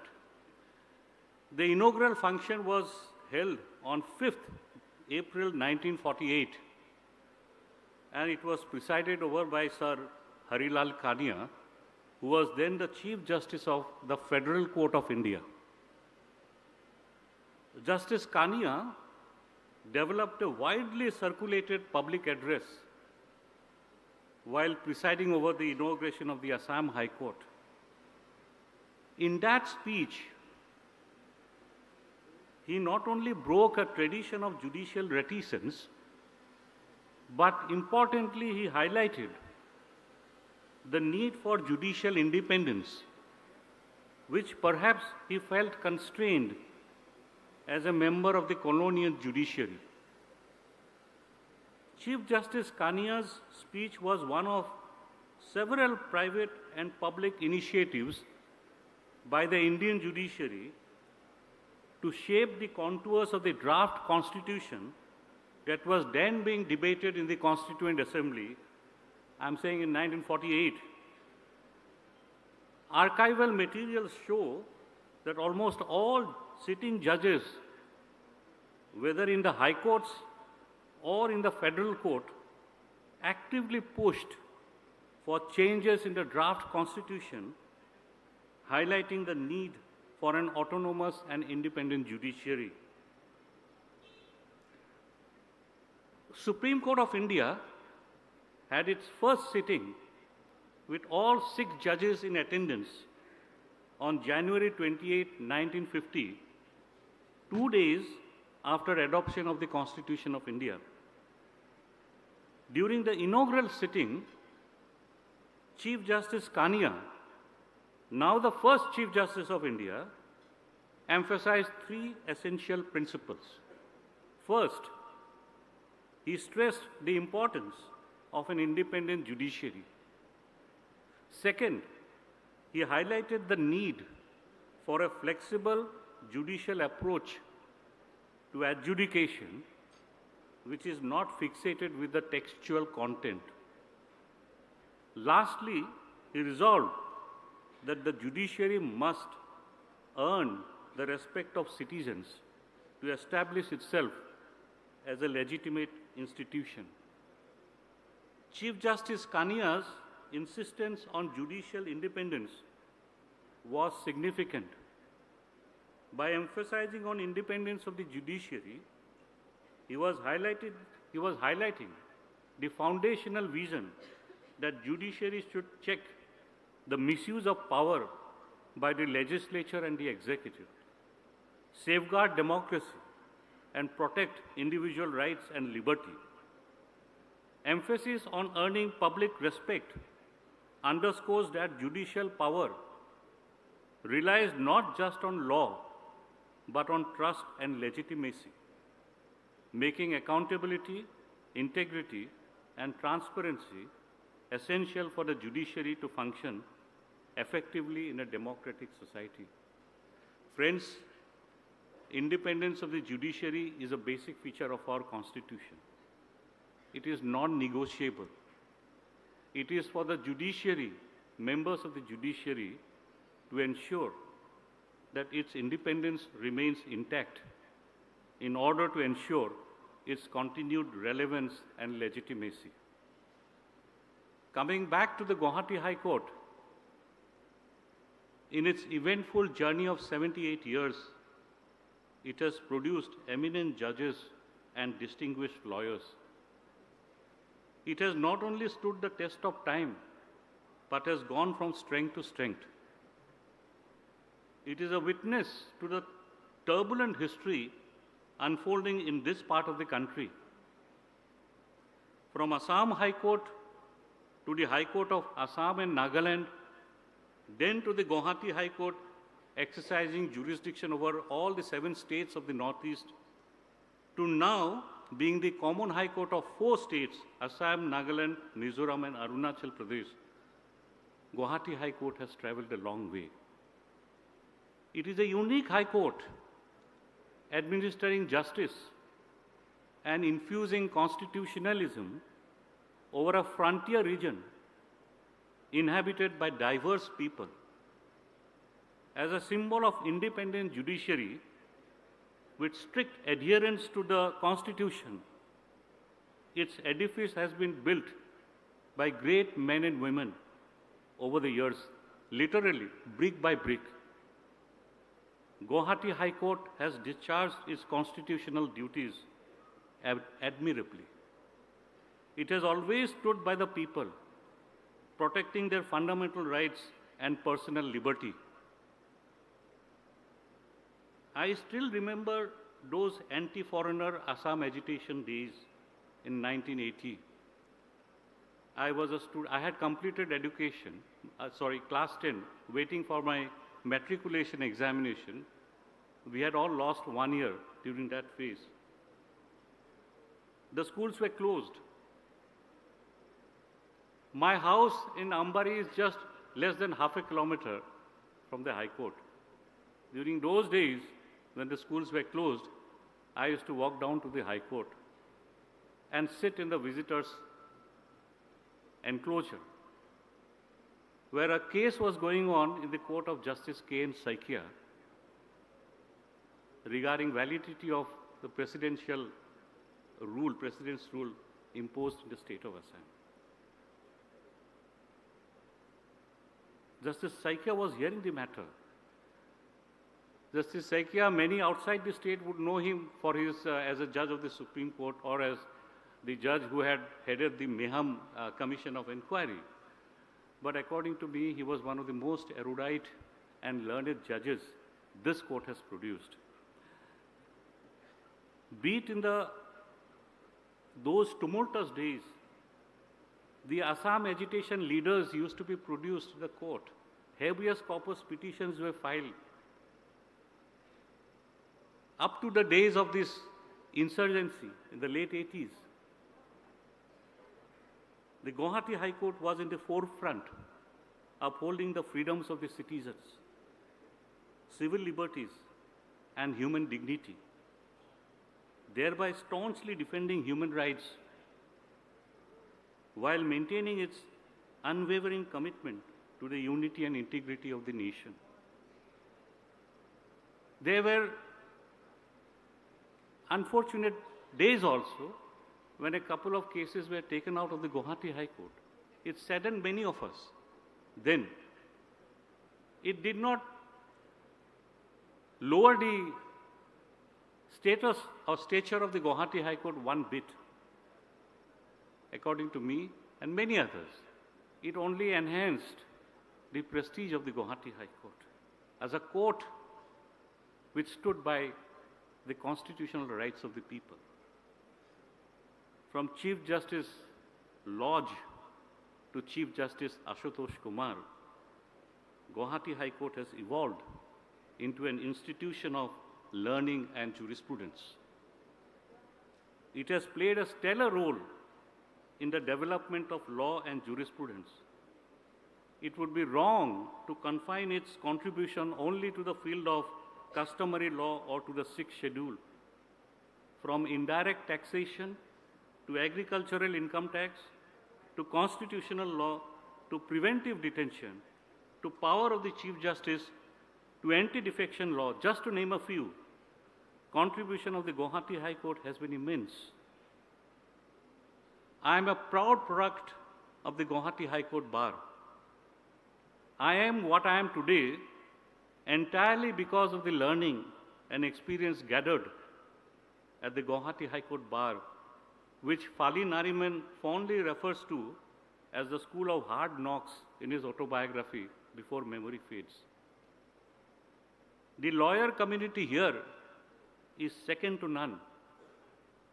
During the turbulent days, as I have mentioned, maybe before independence and even thereafter, it had steadfastly upheld the cause of justice and the rule of law. I come from a family of lawyers. My father was a lawyer. I was a lawyer for more than 50 years. I was a lawyer for 20 plus years. My wife was a lawyer for more than 14 years. My daughter is enrolled in the Bar Council of Assam now.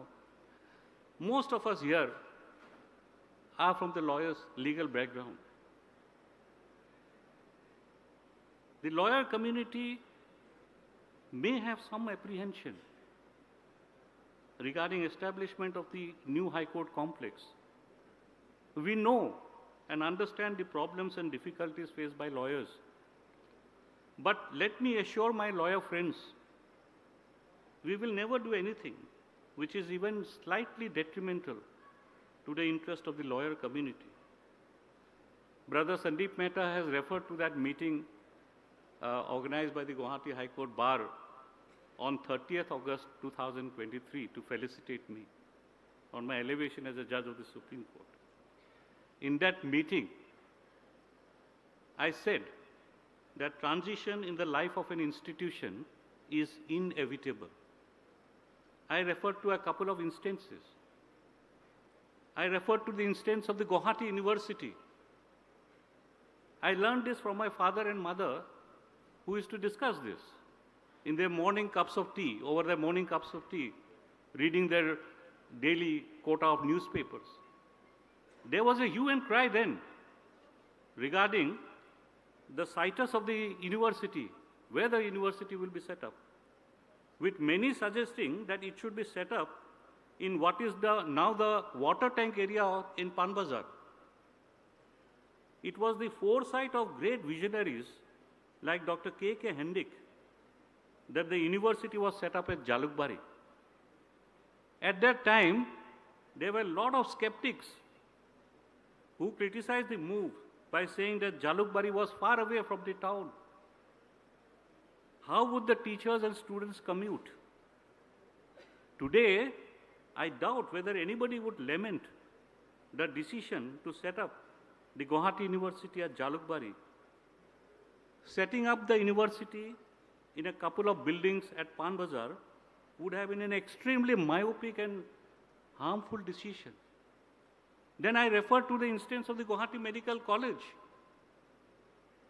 Dr. Suren Sharma, one of India's leading oncologists and one of my neighbors, he along with a group of doctors, teachers, they suggested that the Guwahati Medical College and Hospital should move out from what was then in Padmazar to the Narakasur Hills. Again, many people complained. They said how patients would go to Narakasur Hills. Today, would anybody say that the Guwahati Medical College and Hospital has been set up in a far-flung area? Narakasur Hill is right in the bang in the middle of the city. As a young lawyer, I was witness to much hue and cry when the private bus stand was shifted from Majkwa to Adabari. There were a lot of protests, even filing of PILs. Today, would anybody say that shifting of the bus stand to Adabari was a mistake? Given the success of such a shifting, the ISBT has also been shifted to the outskirts of the city now. Friends, I am 61 now. Most of my contemporaries have completed more than 3 decades of professional lawyering. Pardon me for saying so. At this age, we have no right to veto the entitlements and amenities of the present and future generation of lawyers.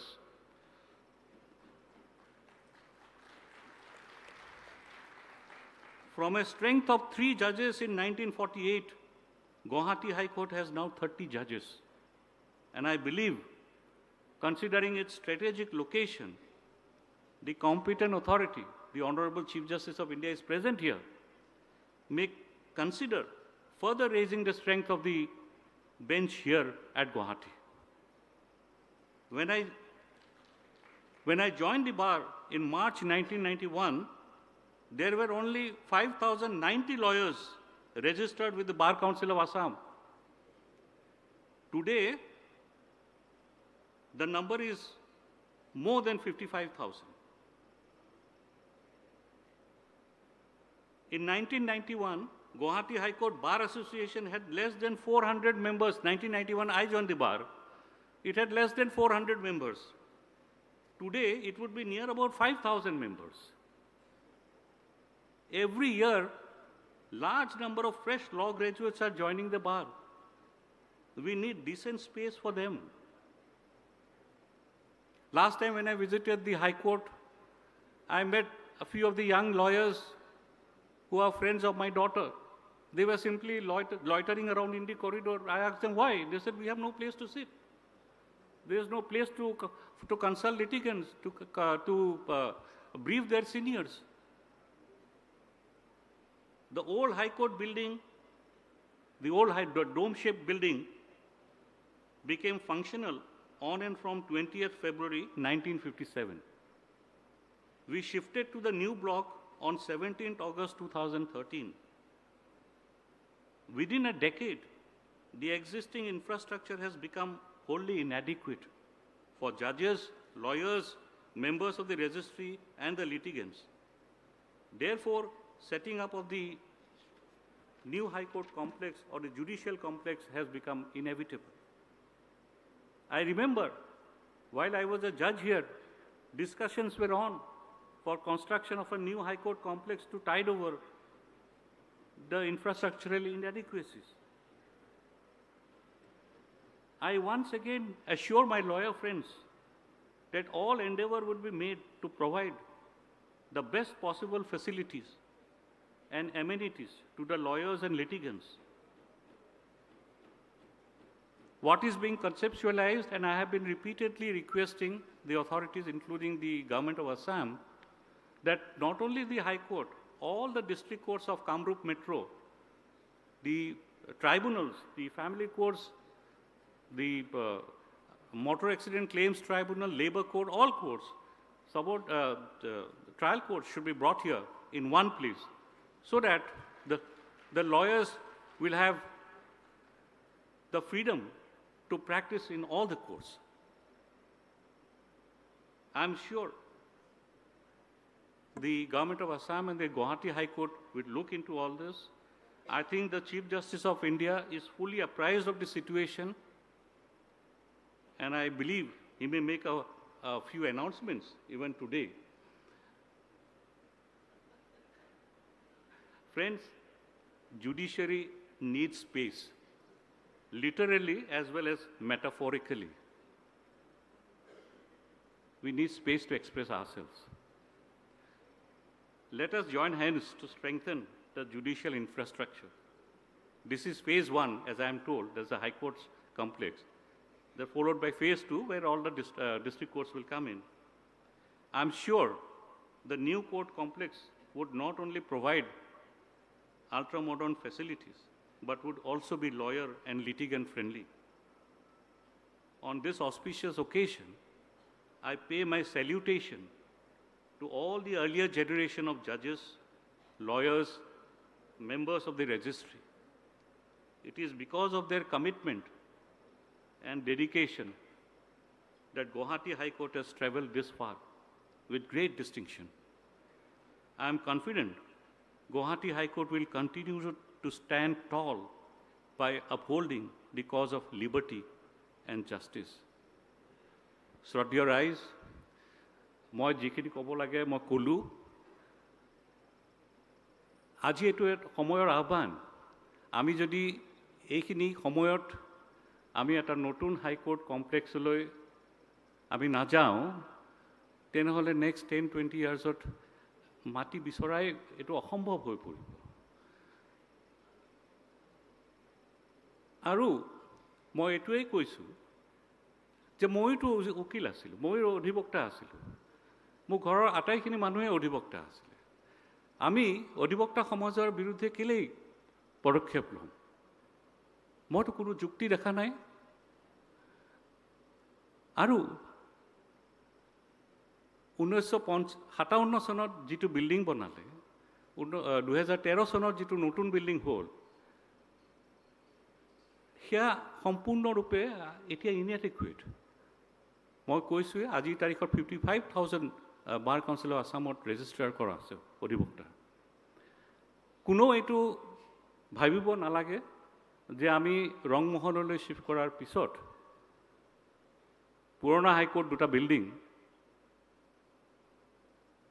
সেইবিলাক ভাঙি দিয়া হ'ব বা তাৰ কোনো প্ৰয়োজন নহ'ব সেইটো সম্পূৰ্ণ ভাবা উচিত নহয় মই মোৰ ফালৰ পৰা কৈয়ে আছোঁ যে পুৰণা বিল্ডিংটো এটা ৱাক ইন মিউজিয়ামৰ নিচিনা হ'ব লাগে য'ত নেকি আমাৰ ল কলেজৰ ষ্টুডেণ্টছবিলাকে তেওঁলোকে শিকিব পাৰে যে এইটো হৈছে আমাৰ ঐতিহ্য এইটো হৈছে আমাৰ ন্যায়িক পৰম্পৰা আৰু যিটো নতুন বিল্ডিং আছে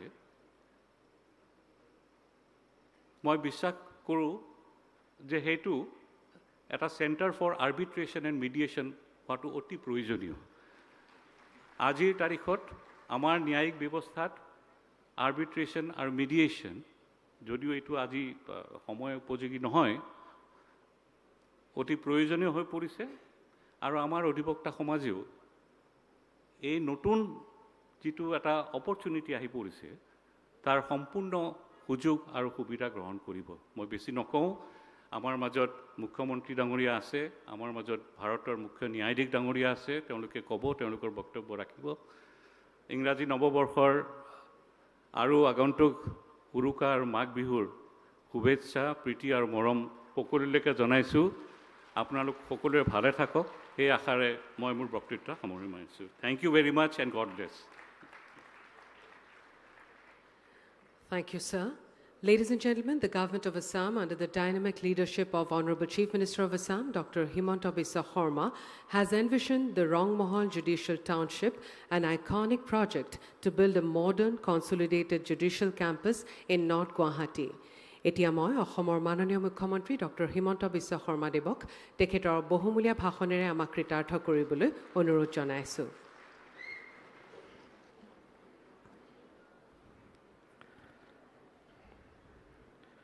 Honorable Justice Sri Surya Kanji, Chief Justice of Supreme Court of India, Honorable Mr. Justice Ujjal Bhuya, Judge, Supreme Court of India, Honorable Mr. Justice Sandeep Mehta, Judge, Supreme Court of India, Honorable Mr. Justice N. Koteshwar Singh, Judge, Supreme Court of India, Honorable Mr. Justice Bijay Bishnoi, Judge, Supreme Court of India, Honorable Justice Sri Ranjan Gogoi, former Chief Justice of Supreme Court of India, Sri Arjun Ram Meghawal, Honorable Minister, Government of India, Honorable Mr. Justice Ashutosh Kumar, Chief Justice, Guwahati High Court, Honorable Mr. Justice Michael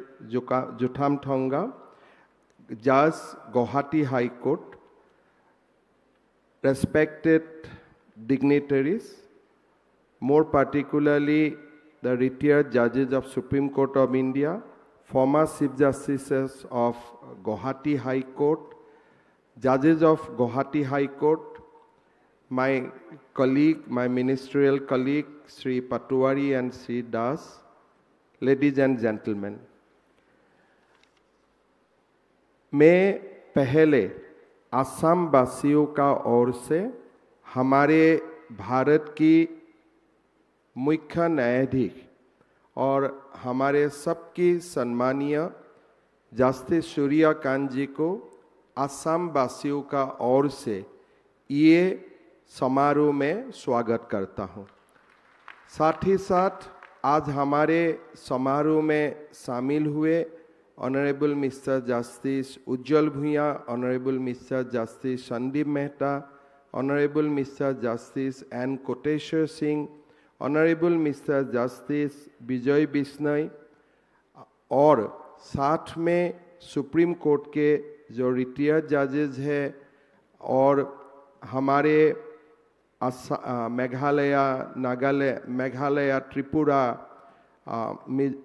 साथ में आए हुए हमारे chief justice है हमारा Guwahati high court का जजेस है सबको मैं ये समारोह में स्वागत करता हूँ আজি অসমবাসীৰ বাবে এটা অনন্য আৰু পবিত্ৰ দিন গুৱাহাটী উচ্চ ন্যায়ালয়ৰ সুদীৰ্ঘ পৰম্পৰাৰ বিষয়ে আমাৰ সন্মানীয় ন্যায়াধীশ উজ্জ্বল ভূঞা ডাঙৰীয়াই আপোনালোকক বিৱৰি কৈছে। ন্যায়, সত্য আৰু জনসাধাৰণৰ সাংবিধানিক অধিকাৰ সুৰক্ষাৰ বাবে জন্মলগ্নৰে পৰা গুৱাহাটী উচ্চ ন্যায়ালয়ে দি অহা বৰঙণি আৰু চহকী অৱদানক অসমবাসীয়ে সদায় কৃতজ্ঞতাৰে সোঁৱৰে। সময়ৰ লগে লগে এটা জাতিৰ সপোন পৰিৱৰ্তন হয় আৰু সময়ৰ লগে লগে মানুহে অগ্ৰগতি বা আগবাঢ়ি যাবলৈ সংকল্প গ্ৰহণ কৰে। গুৱাহাটী উচ্চ ন্যায়ালয়ৰ অধিবক্তা হিচাপে মই সুদীৰ্ঘ এটা দশক কাম কৰিছিলোঁ আৰু জীৱনৰ বা প্ৰথম প্ৰফেশ্যনেল লাইফ মই গুৱাহাটী উচ্চ ন্যায়ালয়তে আৰম্ভ কৰিছিলোঁ।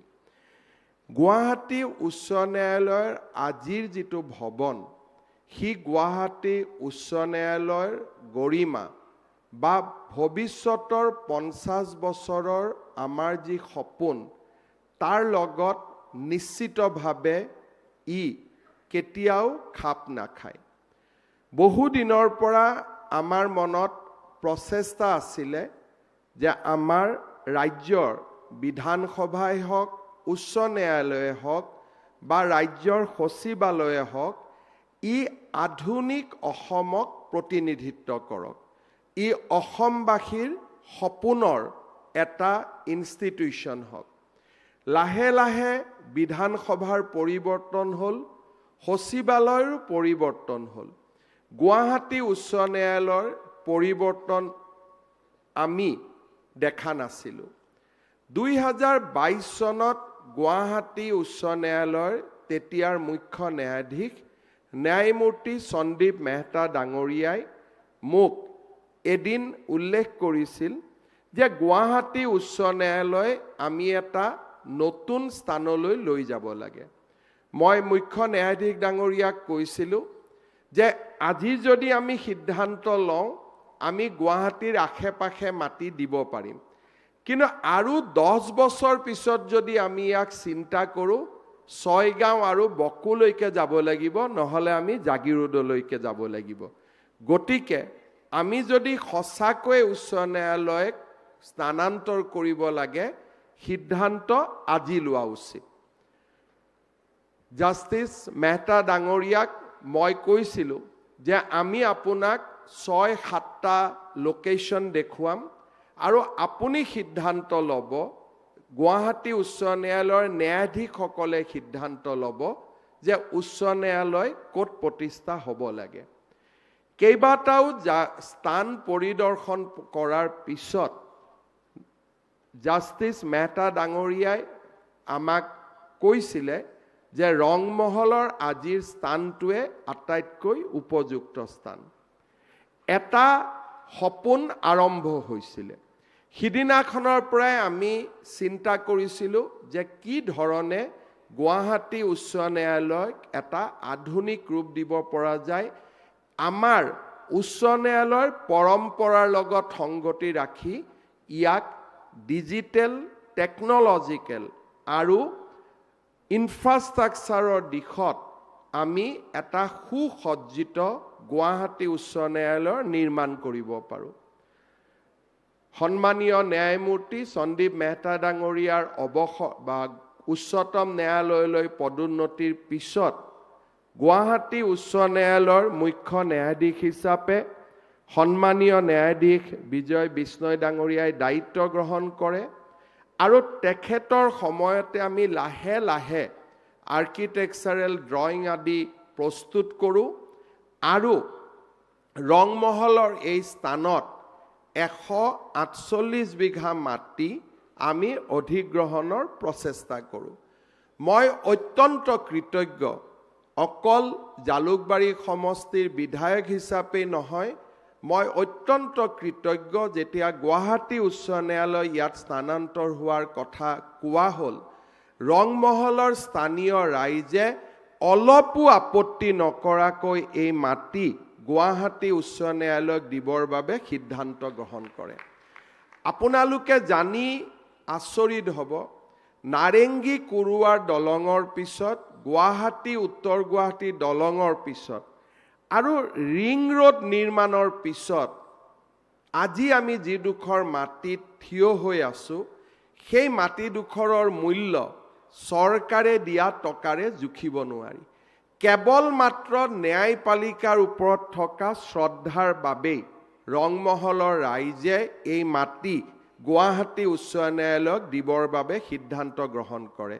মই ৰংমহলৰ ৰাইজৰ ওচৰত আকৌ এবাৰ মোৰ অন্তৰৰ বহুত কৃতজ্ঞতা জ্ঞাপন কৰিছোঁ।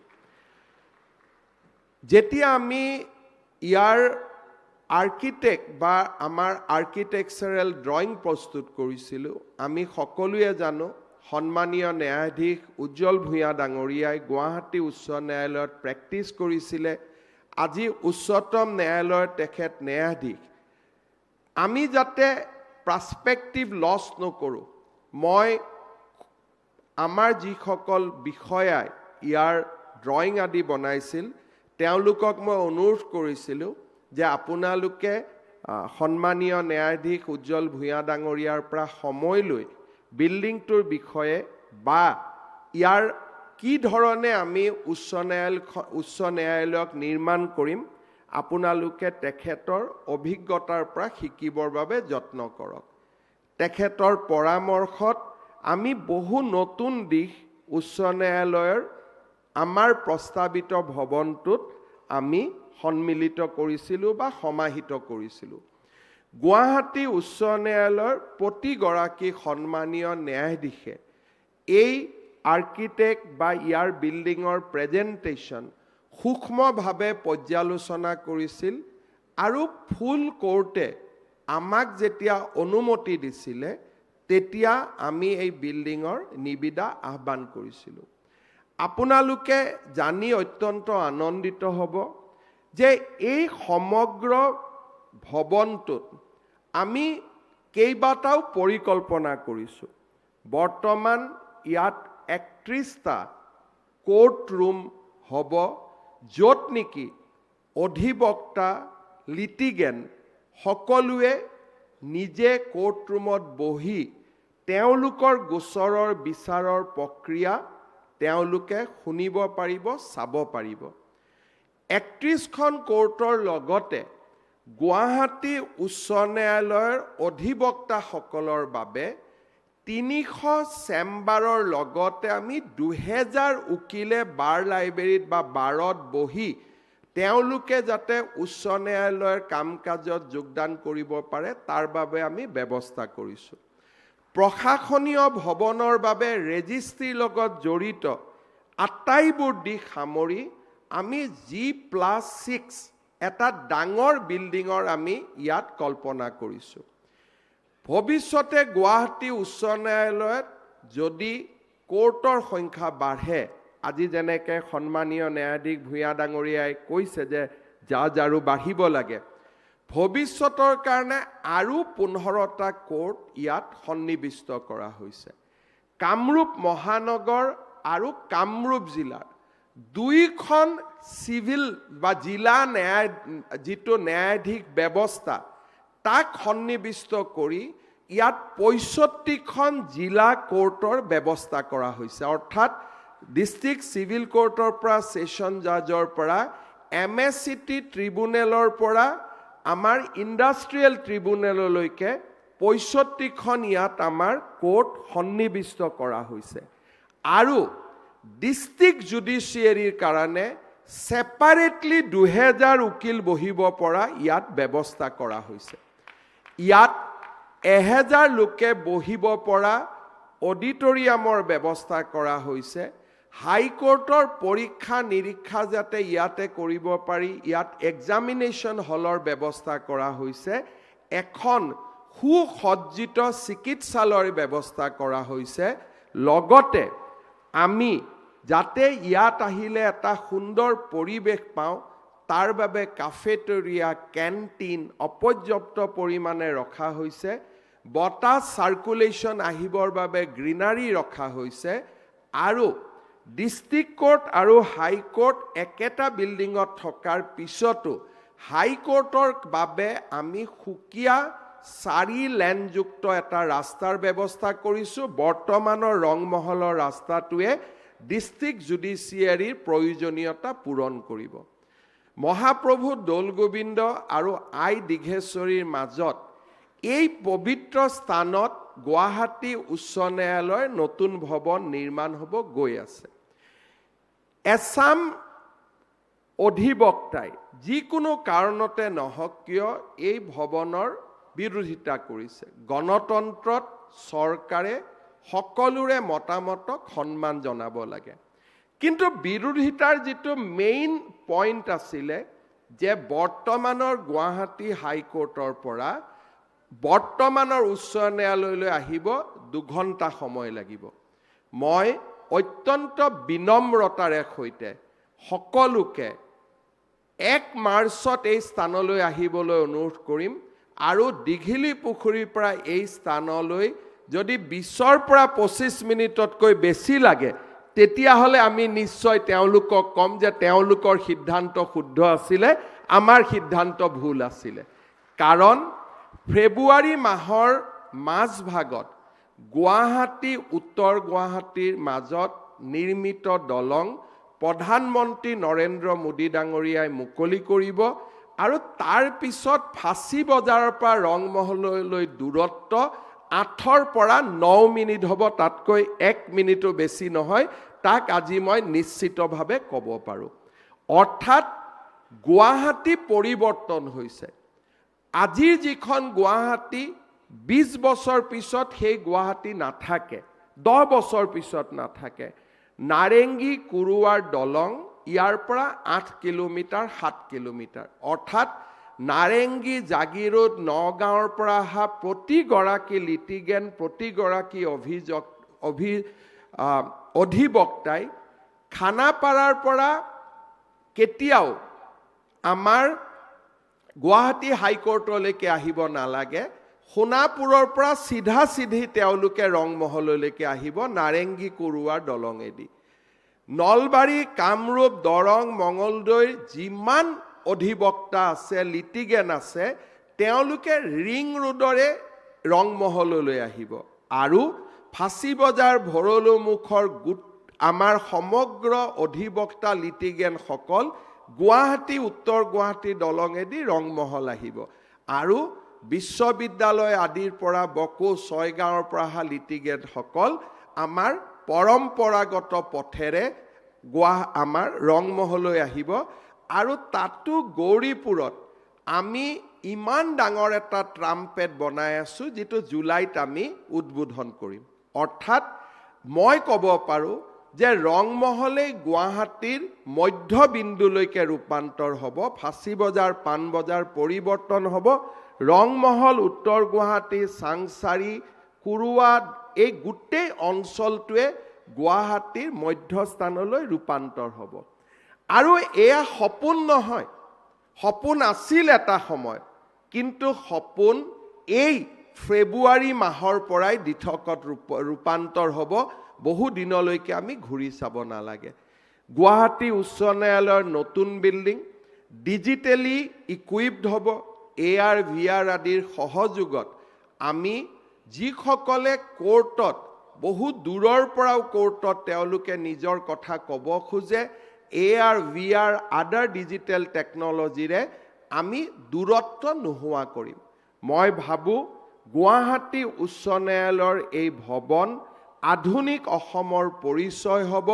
নতুন অসমৰ পৰিচয় হ'ব যি অসমৰ পম খেদি যোৱা 5টা 6টা 10টা বছৰত আমি কাম কৰিছোঁ সেইখন অসমৰে সপোন দিঠকত পৰিণত হোৱাত গুৱাহাটী উচ্চ ন্যায়ালয়ৰ নতুন ভৱন এক মাইলৰ খুঁটাত পৰিণত হ'ব গুৱাহাটী উচ্চ ন্যায়ালয়ৰ অধিবক্তাসকলে 3 বছৰ আগত যেতিয়া মোক সাক্ষাৎ কৰিব আহিছিল তেওঁলোকক মই প্ৰতিশ্ৰুতি দিছিলোঁ যে গুৱাহাটী উত্তৰ গুৱাহাটীৰ দলং সম্পূৰ্ণ নোহোৱালৈকে আমি নতুন ভৱনৰ নিৰ্মাণ কাম আৰম্ভ নকৰোঁ আজি গুৱাহাটী উত্তৰ গুৱাহাটীৰ দলং নিৰ্মাণৰ কামো সম্পূৰ্ণ হৈছে আৰু গুৱাহাটী উচ্চ ন্যায়ালয়ৰ এটা নতুন যাত্ৰাৰো আৰম্ভণি হৈছে। মই সকলোকে আহ্বান জনাম, আপোনালোকে এই প্ৰয়াসক সমৰ্থন কৰক। এখন নতুন আধুনিক অসমৰ বুনিয়াদ নিৰ্মাণক আমাক সহায় কৰক। পৰম্পৰা ঐতিহ্যৰ ভেটিত আমি এখন নতুন আধুনিক অসম নিৰ্মাণ কৰিব খোজো। প্ৰধানমন্ত্ৰী নৰেন্দ্ৰ মোদী ডাঙৰীয়াৰ ভাষাত বিকাশ ভি বিৰাসত ভি, আমি বিকাশ আৰু বিৰাসত, বিকাশ আৰু ঐতিহ্য দুইটাকে আমি সন্মুখত লৈ আমি এখন নতুন অসমৰ সপোন দেখো আৰু সেই নতুন অসমৰ সপোনক বাস্তৱত ৰূপায়ণ হোৱাৰ দিশত আজি এটা মাইলৰ খুঁটা। আমি অসমীয়া ৰাইজে ভাবি চাব লাগিব। আজি ঝাৰখণ্ডৰ দৰে ৰাজ্যত নতুন উচ্চ ন্যায়ালয়ৰ ভৱন নিৰ্মাণ হৈছে। উত্তৰ প্ৰদেশ, অন্ধ্ৰ প্ৰদেশ, ৰাজস্থান, সকলো ৰাজ্যৰ, মহাৰাষ্ট্ৰ, সকলো ৰাজ্যৰ জনতাই পুৰণা কনজাষ্টেড হাইকোৰ্টৰ জাগাত নতুন ভৱন নিৰ্মাণ কৰিছে। অসমৰ অধিকাৰ নাই নেকি এখন আধুনিক অসমৰ ফালে যোৱাৰ? অসমৰ অধিকাৰ নাই নেকি আকাশ চোৱাৰ? মই বিশ্বাস কৰোঁ অসম আৰু অসমীয়াৰ অধিকাৰ আছে আকাশ চোৱাৰ, আৰু আমি আকাশ চুম আৰু আমি এখন নতুন অসমৰ বুনিয়াদ निर्माण करें। मैं आज का समारोह में भारत की सम्मानीय मुख्य न्यायाधीश हमारे न्यायमूर्ति सूर्यकांत जी को बहुत बहुत धन्यवाद देता हूं। आपने हमें पूरी की पूरी इंस्पायर किया। जुडिशियरी को जो मदद चाहिए, जुडिशियरी को अपना कॉन्स्टिट्यूशनल रिस्पॉन्सिबिलिटी डिस्चार्ज करने के लिए गवर्नमेंट को जो भी करना चाहिए वो करने के लिए आपने हम सब लोगों को इंस्पायर किया।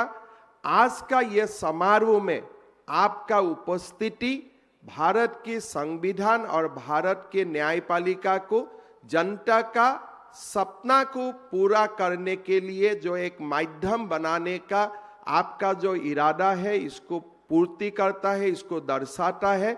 मैं आपको आसाम वासियों का ओर से पुनः एक बार धन्यवाद देता हूं।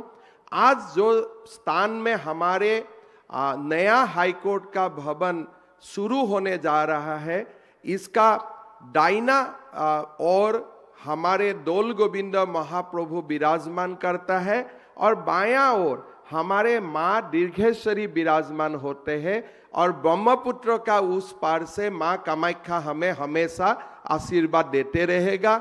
मैं आपका उपस्थिति और आपका गरिमामय उपस्थिति के लिए आपको बहुत बहुत धन्यवाद देता हूं। ये भवन निर्माण का समय जो भी कारण है, जो भी मिसअंडरस्टैंडिंग हो, जस्टिस सम्मानीय जस्टिस मेहता और सम्मानीय न्यायमूर्ति विजय बिश्नोई जी को बहुत ही कभी कभी एक ऐसा सिचुएशन को फेस करना पड़ा जो असम के मुख्यमंत्री का रूप से और एक असमिया का रूप से मुझको कभी कभी अच्छा नहीं लगा। मुझको कभी कभी बहुत दुख लगा। इसलिए दोनों व्यक्ति का कोई यहाँ में व्यक्तिगत स्वार्थ नहीं था, एक इंस्टीट्यूशन को आगे बढ़वाने का दोनों का इरादा था। लेकिन हमारा कोई कोई लोगों को लगा कि उनका कोई स्वार्थ है। उनका क्या स्वार्थ हो सकता है? असम में काम करने आए थे, अभी दिल्ली चला गया है, उनका कुछ भी स्वार्थ नहीं है। हाँ, एक स्वार्थ है कि इंस्टीट्यूशन आगे बढ़े और हमारे जो 50 साल का बाद भी यहाँ वकालत करेगा उनको एक ऐसा माहौल मिले जहां वो जस्टिस सिस्टम को स्ट्रेंथन कर सकता है। मैं हमेशा आप दोनों महानुभाव का हमेशा ग्रेटफुल रहूंगा। आप लोग दोनों का परिश्रम का कारण असम को एक बहुत बड़ा विरासत मिलने जा रहा है और आपको जान के अच्छा लगेगा। ये पूरा प्रोजेक्ट में असम गवर्नमेंट 1700 करोड़ खर्चा करने जा रहा है। 480 crores is in the first phase, 1200 crore in the second phase, and together we are going to spend, everything will be completed, we are going to spend 1700 crore, and first phase हम 26 महीना में खड़ा करके यहाँ आप लोगों को दोबारा इनवाइट करूंगा हमारा उद्बोधन समारोह में। जस्टिस सम्मानीय जस्टिस उज्जवल भुइयां जी ने एक जो हमें हौसला दिया, किसलिए कभी कभी मैं भी कंफ्यूज हो जाता था कि हम सही रास्ता में था कि नहीं था, बट उन्होंने हमें हमेशा बोला कि इरेस्पेक्टिव ऑफ एनीथिंग हम गुवाहाटी हाई कोर्ट को रंगमहल में बने, अच्छा हाई कोर्ट बने, इसके लिए I will always support the initiative of government. मैं सम्मानीय जस्टिस उज्जवल भुइयां साहब को भी मैं बहुत बहुत धन्यवाद देता हूं। हमारे जस्टिस कोटेश्वर सिंह जी मुझको जब भी मिलते हैं, मिलना कम हो गया है इसलिए जम्मू कश्मीर गया फिर दिल्ली में आए, बट जब भी मुझको मिलते हैं हमेशा पूछते थे कि हाई कोर्ट का नया बिल्डिंग का स्टेटस क्या है। ये बहुत बड़ा इंस्पायर करते हैं। मैं ऑनरेबल जस्टिस कोटेश्वर सिंह जी को भी बहुत बहुत धन्यवाद देता हूं। ये पूरा परिक्रमा में हमारे गुवाहाटी हाई कोर्ट का प्रेजेंट जजेस, सम्मानीय न्यायाधीशगण, साथ में हमारे जस्टिस सुमन श्याम, सारे लोगों ने हम लोगों को इतना हौसला दिया ये आगे बढ़ने के लिए, इसलिए हमारा सपना बड़ा होते होते चला गया। पहले तो हाई कोर्ट का सपना था, फिर हमने सोचा नहीं डिस्ट्रिक्ट कोर्ट भी आएगा, फिर कभी कभी मैं सोचता हूँ व्हाई नॉट मेट्रो भी तो आ सकता है, यहाँ में मेट्रो भी चल सकता है। तो सपना बड़े होते ही जाएगा और असम आज सपना देख सकता है। अगर असम अपना इलाका में सेमीकंडक्टर इंडस्ट्री बना सकता है, अगर असम बैम्बो से इथानल बना सकता है, अगर असम देश का सबसे खूबसूरत एयरपोर्ट बना सकता है, तो असम देश का सबसे खूबसूरत हाई कोर्ट भी बना सकता है। और ये करके हम दिखाऊंगा। फिर एक बार आप लोग सबको मेरा आभार व्यक्त करते हुए मैं मेरा बाणी का विराम देता हूं। সকলোকে আকৌ এবাৰ ধন্যবাদ। নতুন অসম গঢ়িম আমি, নতুন অসম গঢ়িম আৰু আধুনিক অসম গঢ়িম পৰম্পৰা আৰু ঐতিহ্যক সামৰি। বহুত বহুত ধন্যবাদ। জয় Hind, Vande Mataram. Thank you, sir, for your commitment to upgrading judicial infrastructure, a move that would serve the citizens of the state for generations, and one that required you to invest tremendous personal capital to build consensus and make the project see light of the day.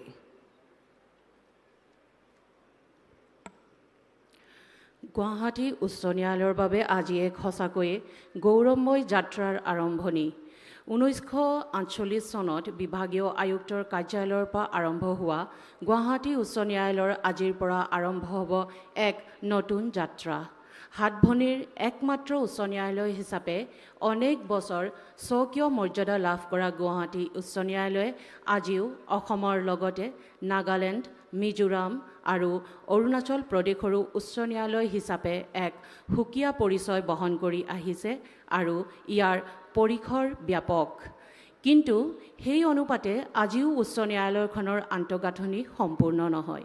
মাননীয় মুখ্যমন্ত্ৰী মহোদয়ে কোৱাৰ দৰে আজিৰ এই আধাৰশিলা স্থাপনৰ ক্ষন্তিৰ পৰাই উচ্চ ন্যায়ালয়খনৰ প্ৰয়োজনীয় আন্তঃগাঁথনিমূলক প্ৰয়োজন পূৰণ হ'ব আৰু লগতে আন আন আদালতসমূহৰ অন্তৰ্ভুক্তিৰ ফলত এই নতুন সংহত ন্যায়িক ব্যৱস্থাই অধিক সুবিধাজনক ৰূপ লাভ কৰিব বুলি আমি আশাবাদী।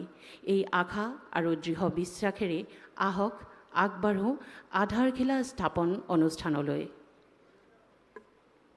With utmost reverence, I would now request Honorable Mr. Justice Surya Kant, the Chief Justice of India, and Honorable Chief Minister of Assam, Dr. Himanta Biswa, to kindly proceed to lay the foundation stone of Integrated Judicial Court Complex, marking the beginning of a significant chapter in the administration of justice, and then unveil the plaque. I would request other esteemed dignitaries on the dais to kindly join them.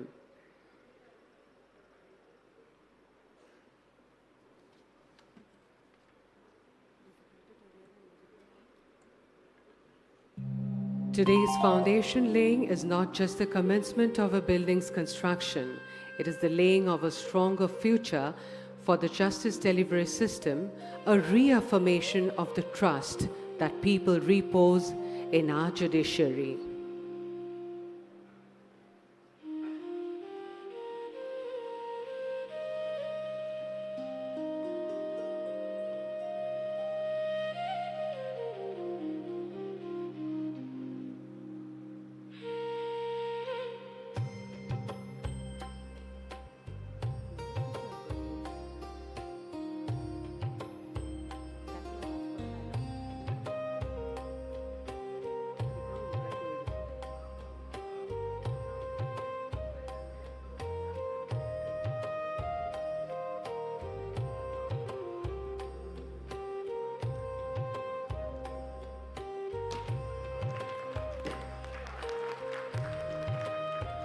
To solemnly mark this historic moment, I have the honor to request Honorable Mr. Justice Suryakant, the Chief Justice of India, to kindly unveil the plaque symbolizing the foundation of this noble endeavor.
May I now request all the esteemed dignitaries to kindly resume their designated seats.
May I now request all the esteemed dignitaries to kindly resume their designated seats.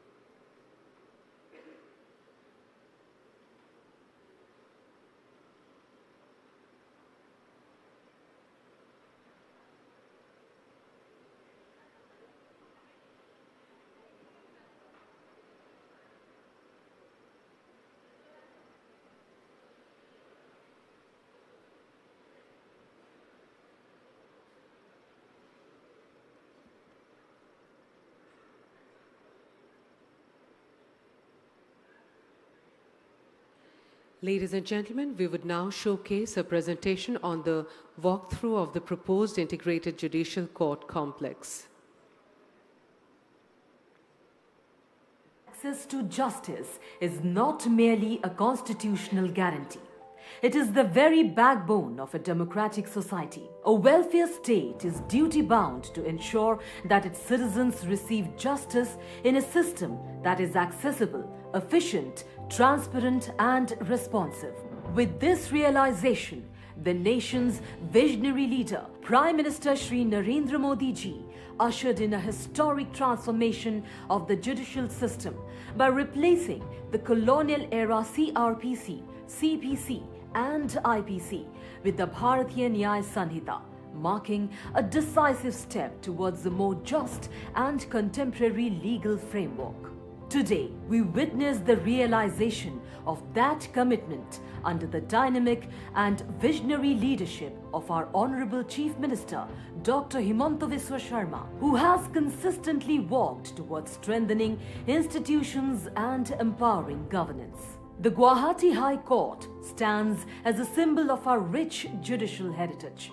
Established on the 1st of April 1948, it has served as a pillar of justice for decades. However, with a rapid growth in population, increasing number of cases, expanding legal fraternity, and the evolving nature of litigation, the existing infrastructure has become insufficient to meet present and future demands. Limited courtrooms, congestion, traffic challenges, and inadequate digital facilities have constrained the smooth functioning of the justice system. Recognizing these challenges, the government of Assam has envisioned and initiated the development of a state-of-the-art integrated judicial township at Rangmahal, a project that blends tradition with modernity and heritage with technology. For this ambitious project, the state government has allotted 128 bighas of land. The estimated cost of this two-phase dream project is rupees 1,705 crore. In the first phase, with an estimated investment of about rupees 479 crore, this complex will accommodate the High Court building, bar building, office building, lower court building, and all allied facilities under one integrated campus. In its first phase, the High Court building will comprise 31 courtrooms and judges' chambers, along with a registrar's office, record rooms, and public counters. The G+6 bar building will provide modern seating for 1,000 advocates, a digital library, meeting halls, lounges, and professional spaces. The G+6 office building will host administrative departments, clerical offices, case management systems, and digital judicial services. The project also ensures robust infrastructural support, including parking facilities for 900 four-wheelers and 400 two-wheelers, with provisions for future expansion into multi-level parking. Looking ahead, the second phase of development will add 15 more courtrooms in G+4 High Court building, expanded administrative facilities, and will include an auditorium with 800-seat capacity and an examination hall with 2,000-seat capacity, making this complex not only a center of justice but also a hub of legal learning and professional exchange.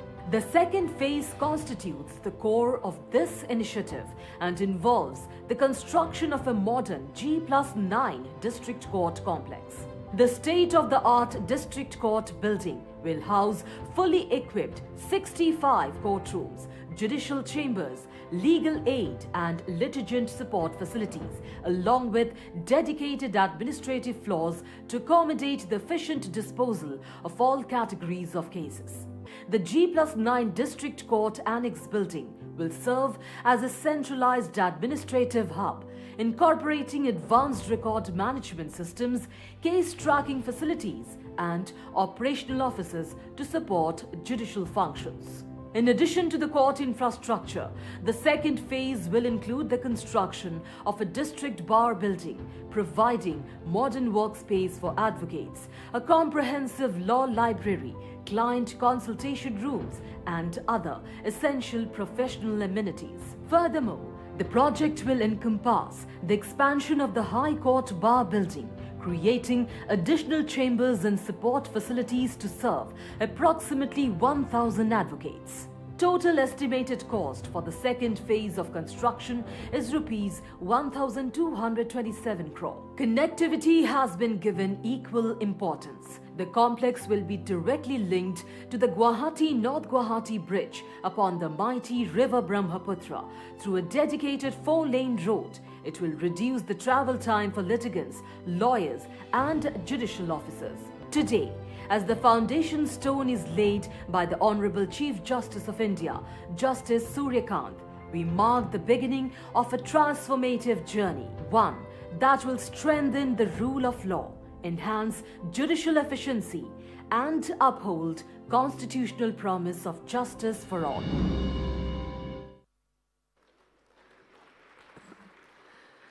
Thank you. Ladies and gentlemen, Honorable Mr. Justice Suryakant is a distinguished authority in constitutional, civil and service law. His lordship was appointed as the youngest Advocate General of Haryana in 2000 and was designated a senior advocate in 2001 in recognition of his exceptional legal acumen.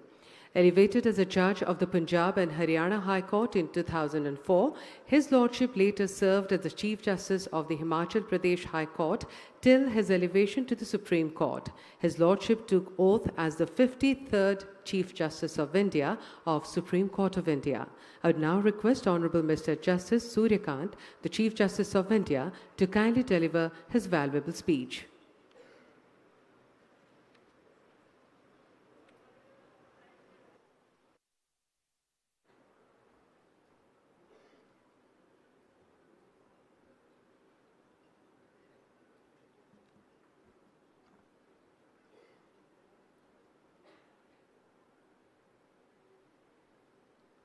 Dr. Himanta Biswa Sarma, Honorable the Chief Minister, State of Assam, my esteemed colleagues from the Supreme Court, Justice Ujjwal Bhuyan, Justice Sandeep Mehta, Justice N. Koteshwar Singh, and Justice Vijay Bishnoi. Shri Arjun Ram Meghwal ji, Honorable Minister of State, Law and Justice, Justice Ashutosh Kumar, Honorable the Chief Justice, Guwahati High Court,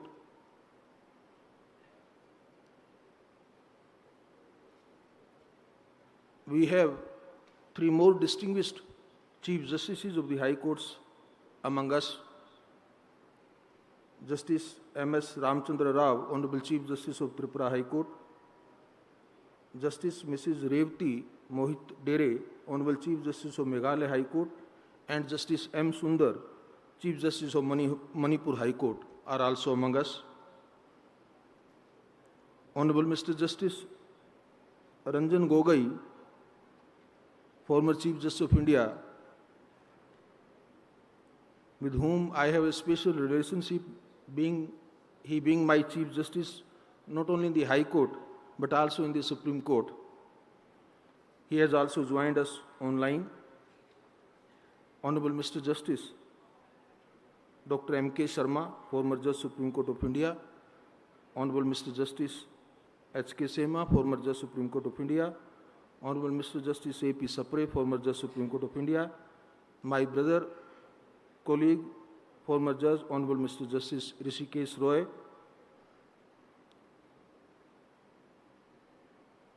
Respected judges of the Guwahati High Court,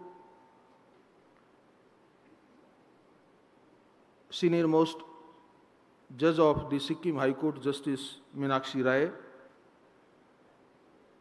distinguished judges of different high courts like Bombay High Court, Patna High Court and Odisha High Court, who are also present here, the former Chief Justices of Guwahati and Patna High Court, Honorable Ministers of Government of Assam, Learned Advocate General for the State of Assam, Learned Advocate General for the State of Nagaland, Learned Chief Secretary, Director General of Police and other civil and police administration senior officers of Government of Assam, Registrar General, District Judge and other learned judicial officers from the cadre of State of Assam and other neighboring states, learned senior advocates, Presidents and Office Bearers of the State Bar Council, Guwahati High Court Advocates Association, Bar Council of North Eastern States, Advocates Associations and Bar Associations of the District of Kamrup Metro, very distinguished members of the Guwahati High Court Bar Association, very distinguished spouses of the sitting and former judges who have also graced this occasion, friends from media, ladies and gentlemen. Before I commence my formal sharing of views on this historical event, I will request to my brother Justice Sandeep Mehta and Justice Vijay Bisnoy that I am absolving to leave because you have to catch the flight. So please don't miss the flight. Thank you very much for being here. Of course, I am also here because of not only the invitation by Honorable the Chief Minister of Assam, but also as my brother strongly desired that I should also participate in this event. Thank you very much for being here with us.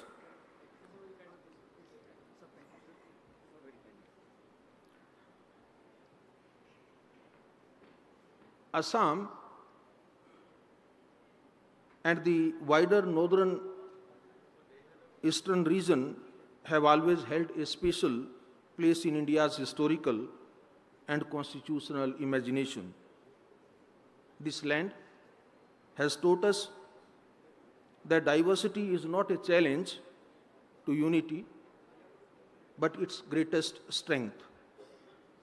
Shaped by the mighty Brahmaputra river and sustained by a rich mosaic of cultures, languages, and traditions, this region embodies resilience, harmony with nature, and a deep sense of community.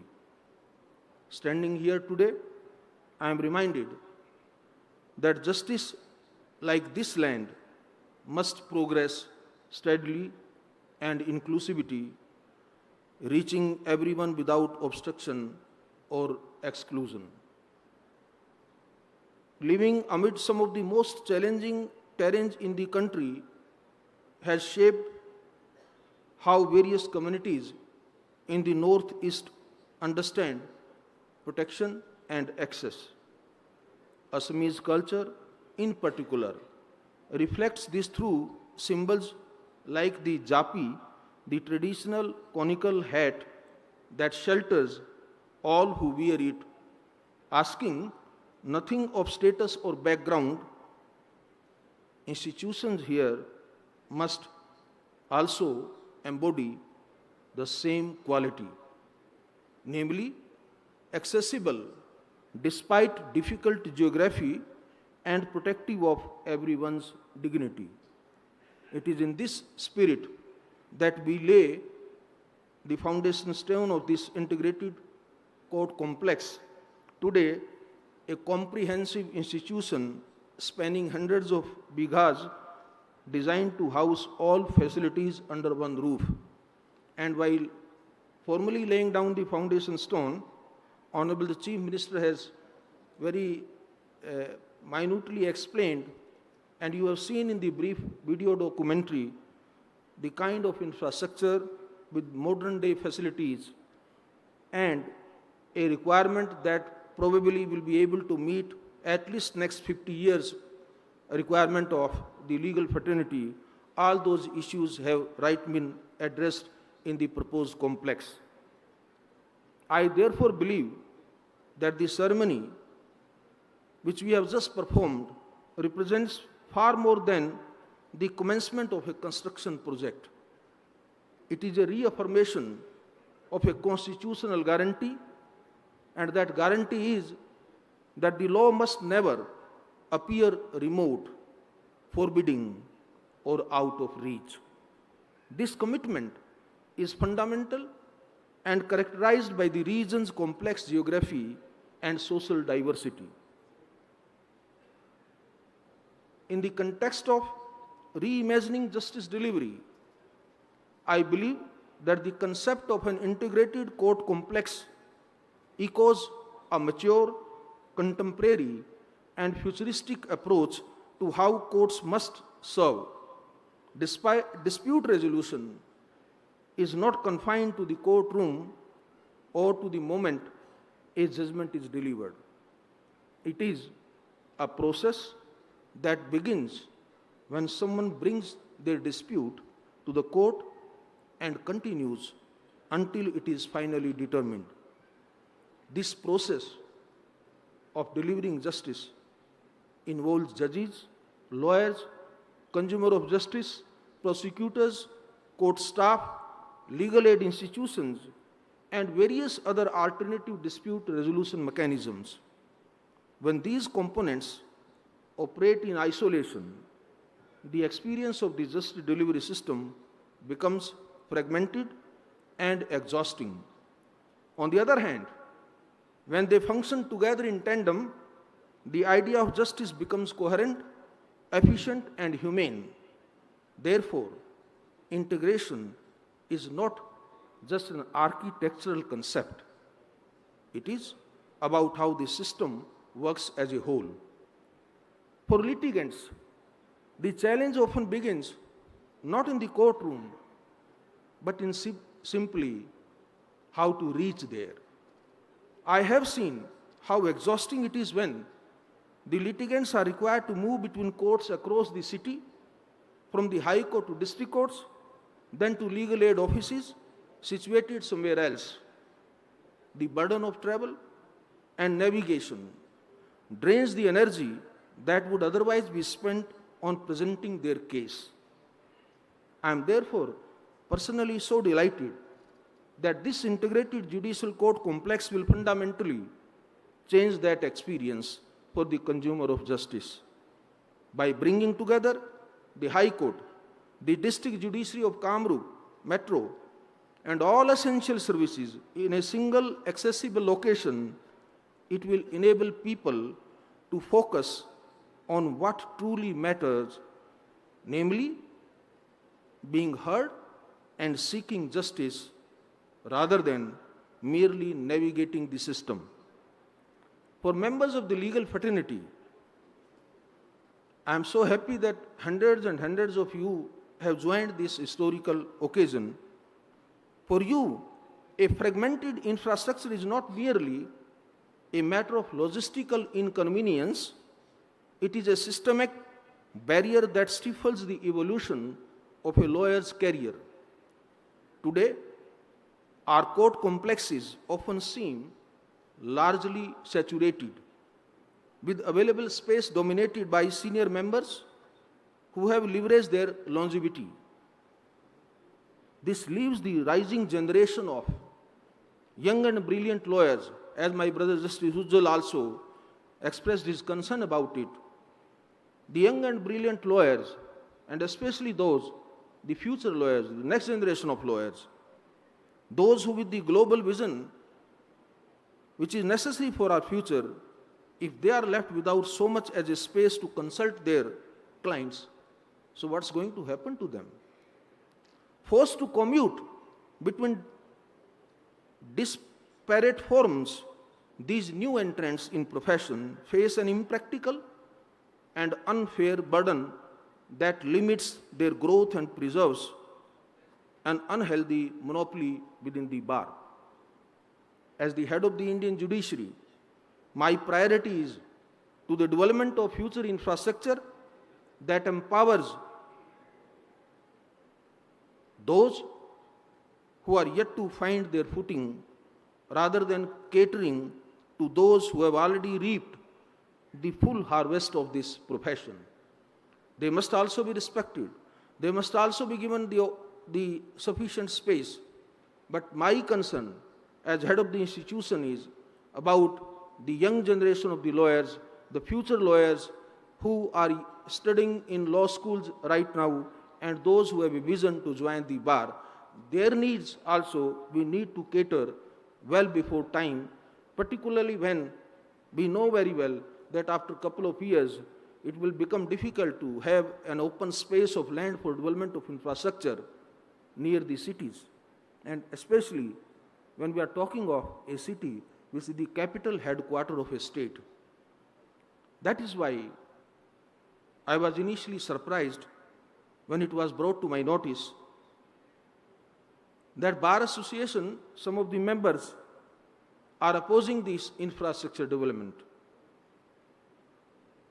I believe that either they are ill-informed or unfortunately they are not realizing the need and the necessity for the young members of the bar and those who are in queue to join the profession.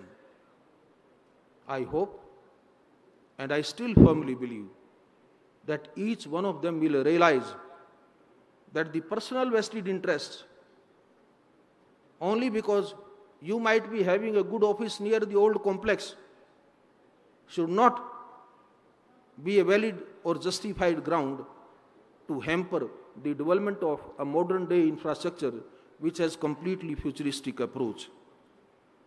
In this backdrop, therefore, I earnestly appeal to the state government and the Chief Justice of the High Court to ensure that every young lawyer, regardless of socio-economic background or professional seniority,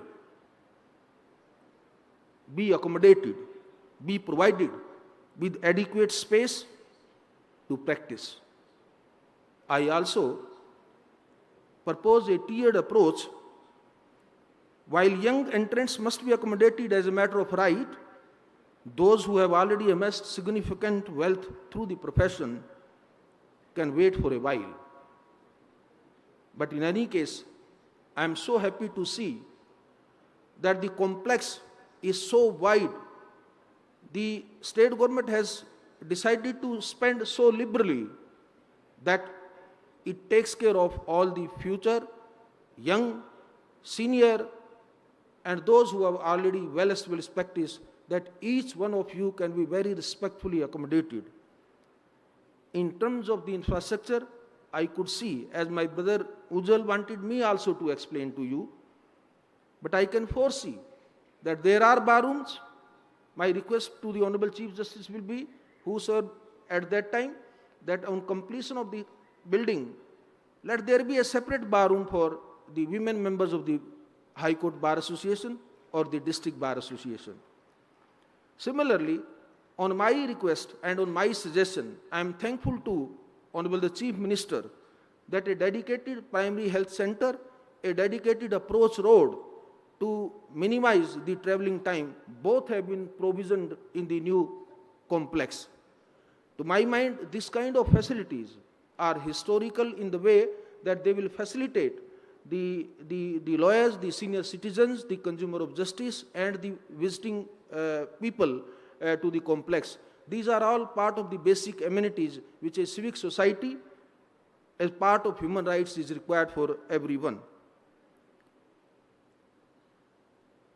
I am confident that the senior members of the bar will support the dismantling of geographical monopolies and will play a very proactive role in ensuring that this new complex is completed at the earliest, and a space of convenience for all those who are practicing mainly either in district courts or in the High Court, or particularly those who are practicing at both the places.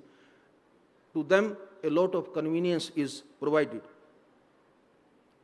We must remember that we stand upon the shoulders of our giants.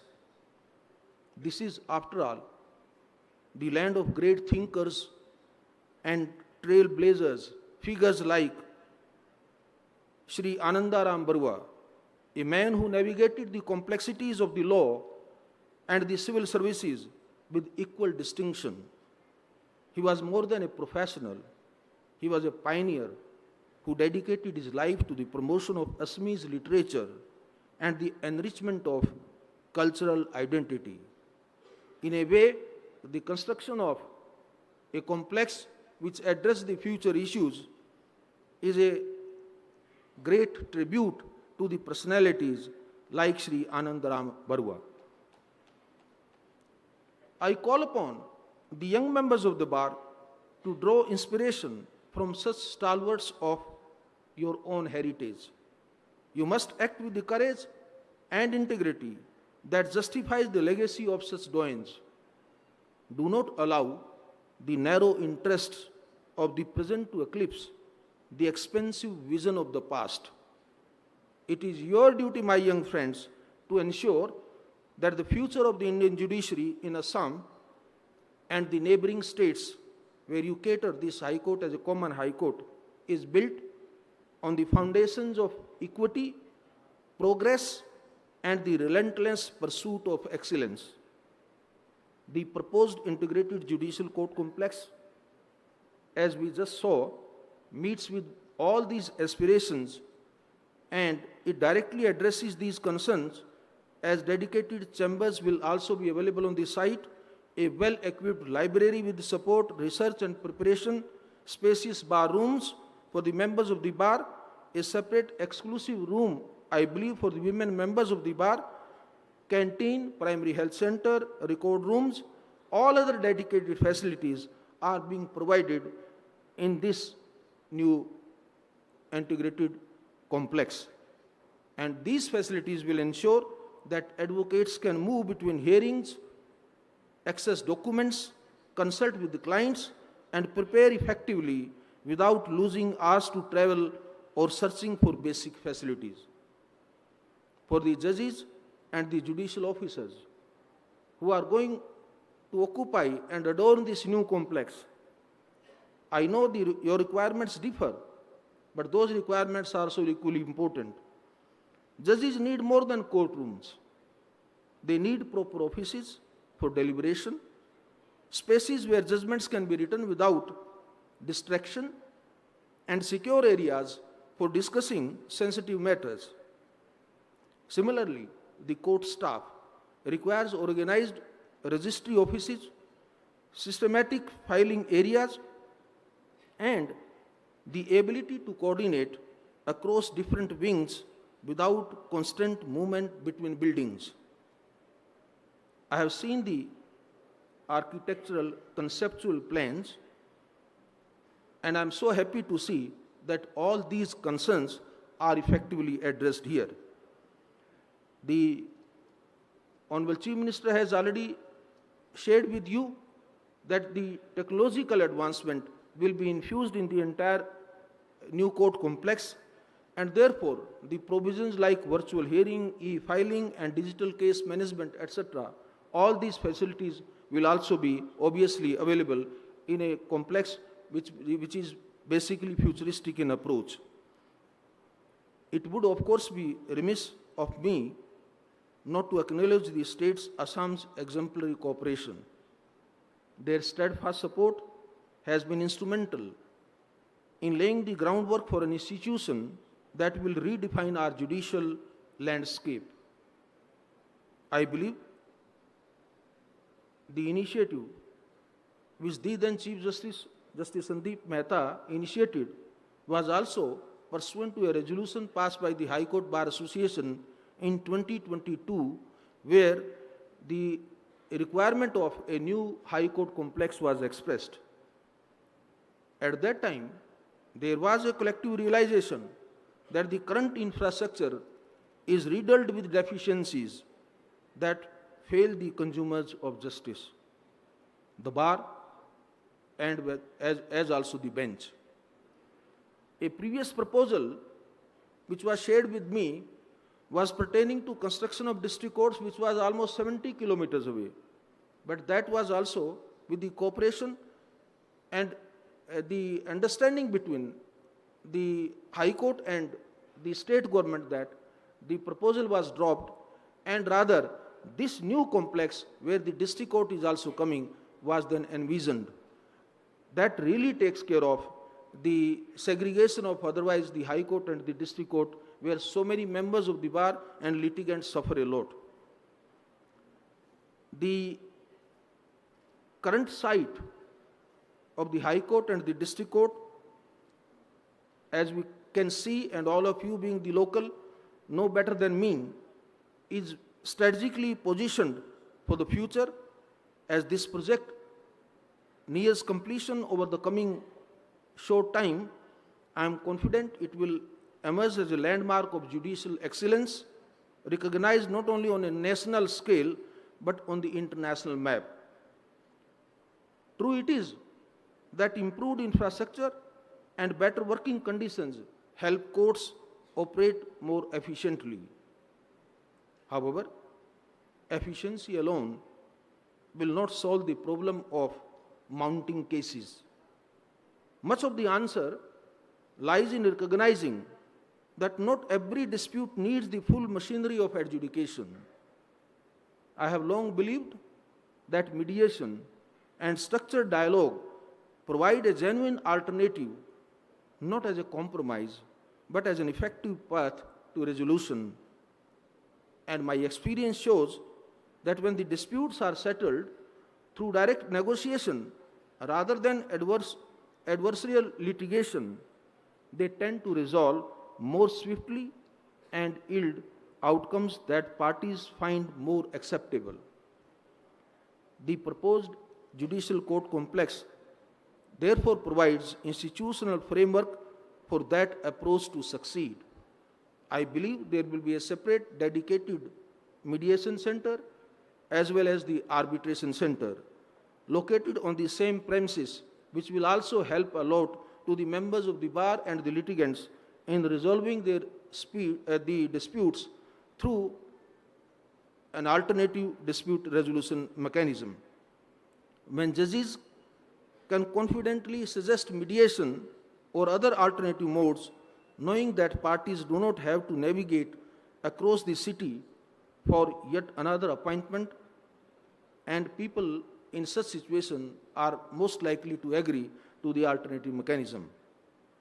The simple act of uniting these services removes barriers that have quietly discouraged many people from even trying to engage in dialogue. Because when you have the fragmented system, then it creates problem. I believe this will matter not immediately, perhaps, but gradually, as parties realize that the system is meant to help them resolve disputes, not just adjudicate them. So I hope that members of the bar in Guwahati, in the neighboring states, will also come forward, like as I can see a movement throughout the country where the members of the bar have now taken initiative to develop and promote these alternative mechanisms.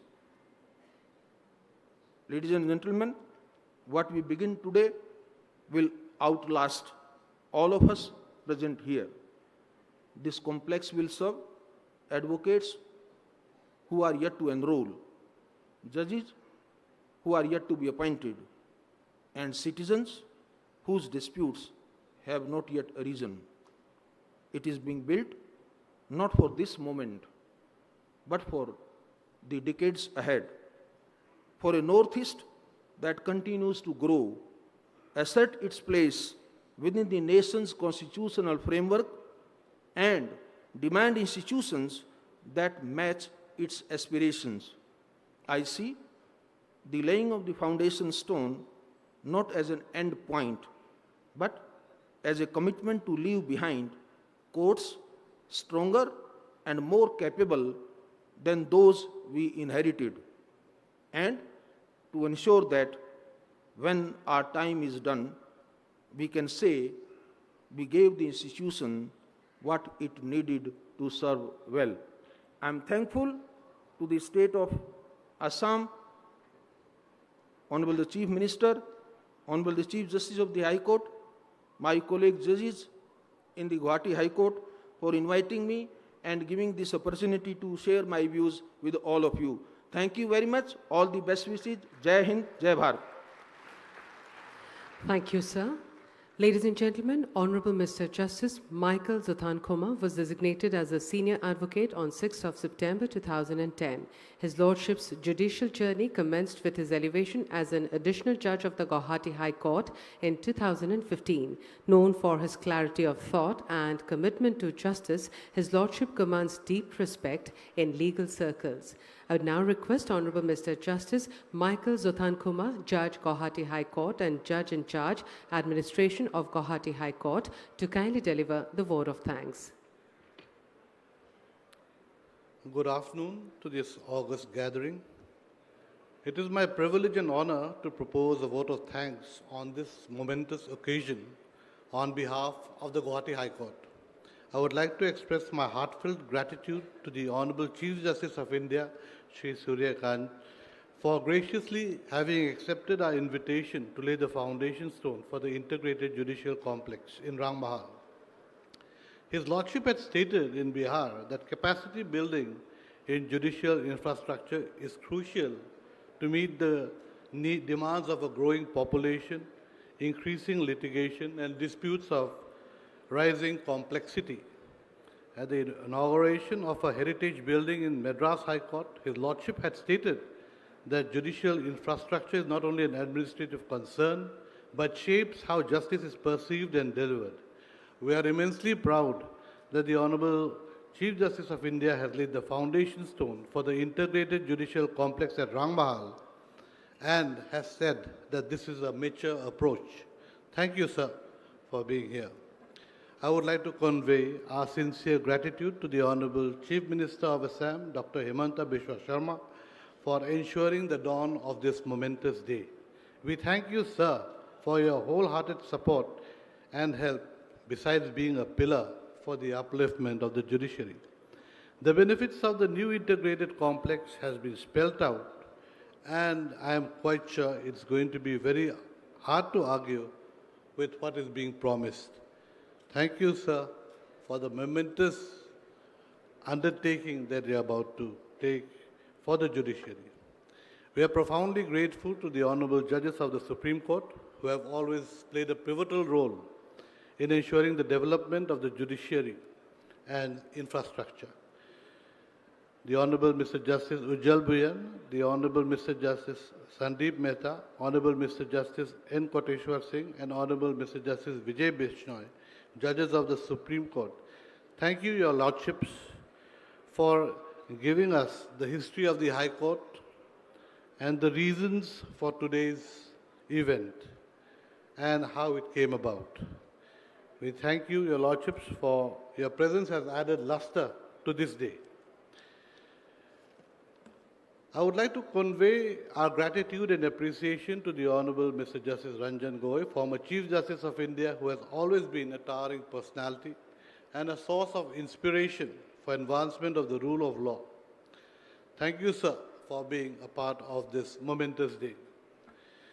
We would like to extend our deepest appreciation to the Honorable Union Minister of Law, Independent Charge, Shri Arjun Ram Meghwal, who has always been a major source of support and pillar for the growth of judiciary in the Northeast. Thank you, sir, for reminding us what the Constitution promises and for being a part of this august gathering within your busy schedule.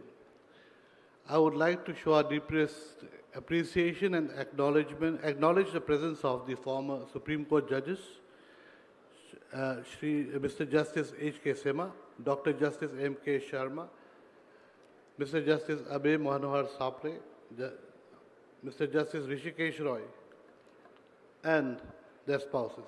I would also like to give our thanks to the presence of the Honorable Chief Justices of the Tripura High Court, the Manipur High Court, and the Meghalaya High Court, Mr. Justice M.S. Ramachandra Rao, Mr. Justice M. Sundar, and Mrs. Justice Revati Mohit Dere.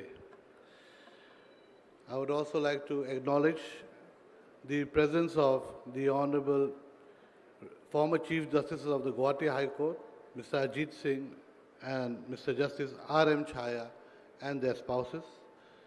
I would also like to acknowledge the presence of Justice A.K. Goswami, the Honorable Chief Justice of Chhattisgarh, Honorable Mr. Justice I.A. Ansari, Honorable Chief Justice of Bihar, and Honorable Mr. Justice Subhashish Talapatra, the Honorable former Chief Justice of Orissa.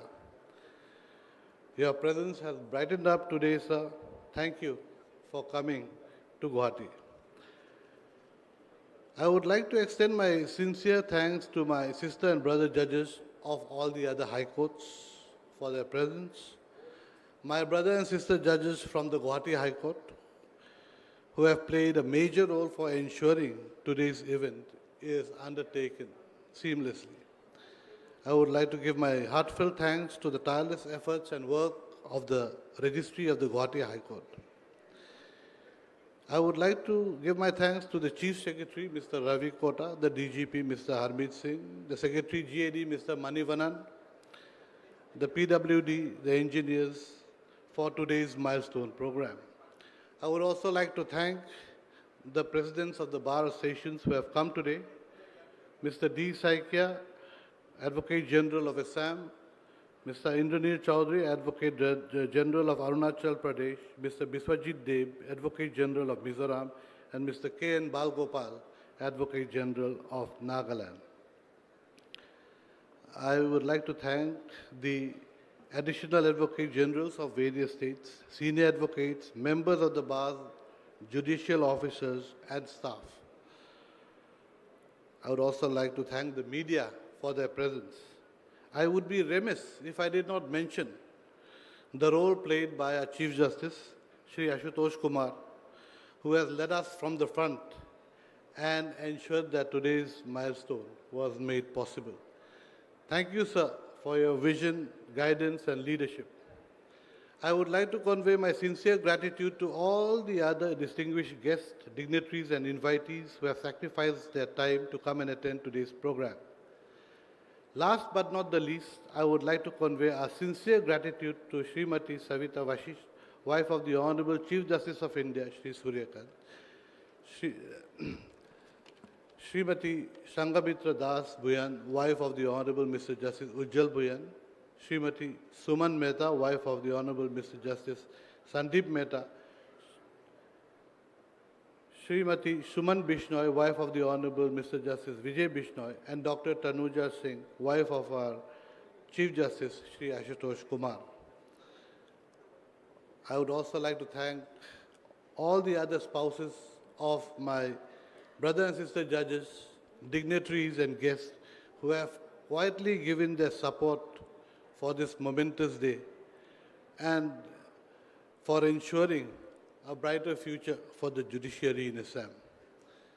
I would like to thank you all once again for attending today's milestone program. Thank you. Thank you, sir. I would now request all present to kindly rise for the national anthem.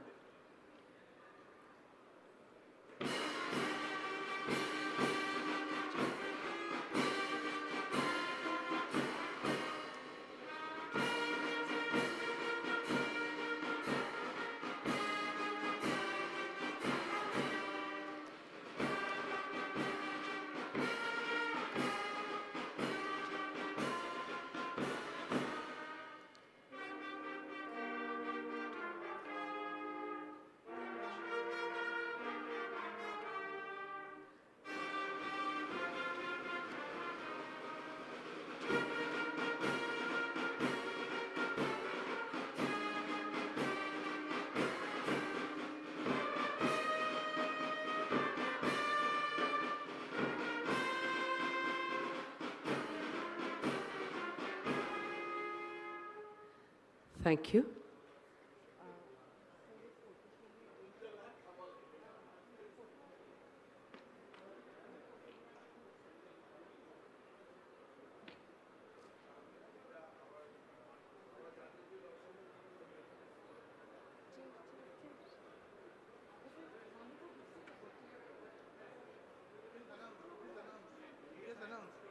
Just announce that they shouldn't be there to me announce for lunch. Let's tell them to stay, okay? Photo group. No, lunch No, they're going down.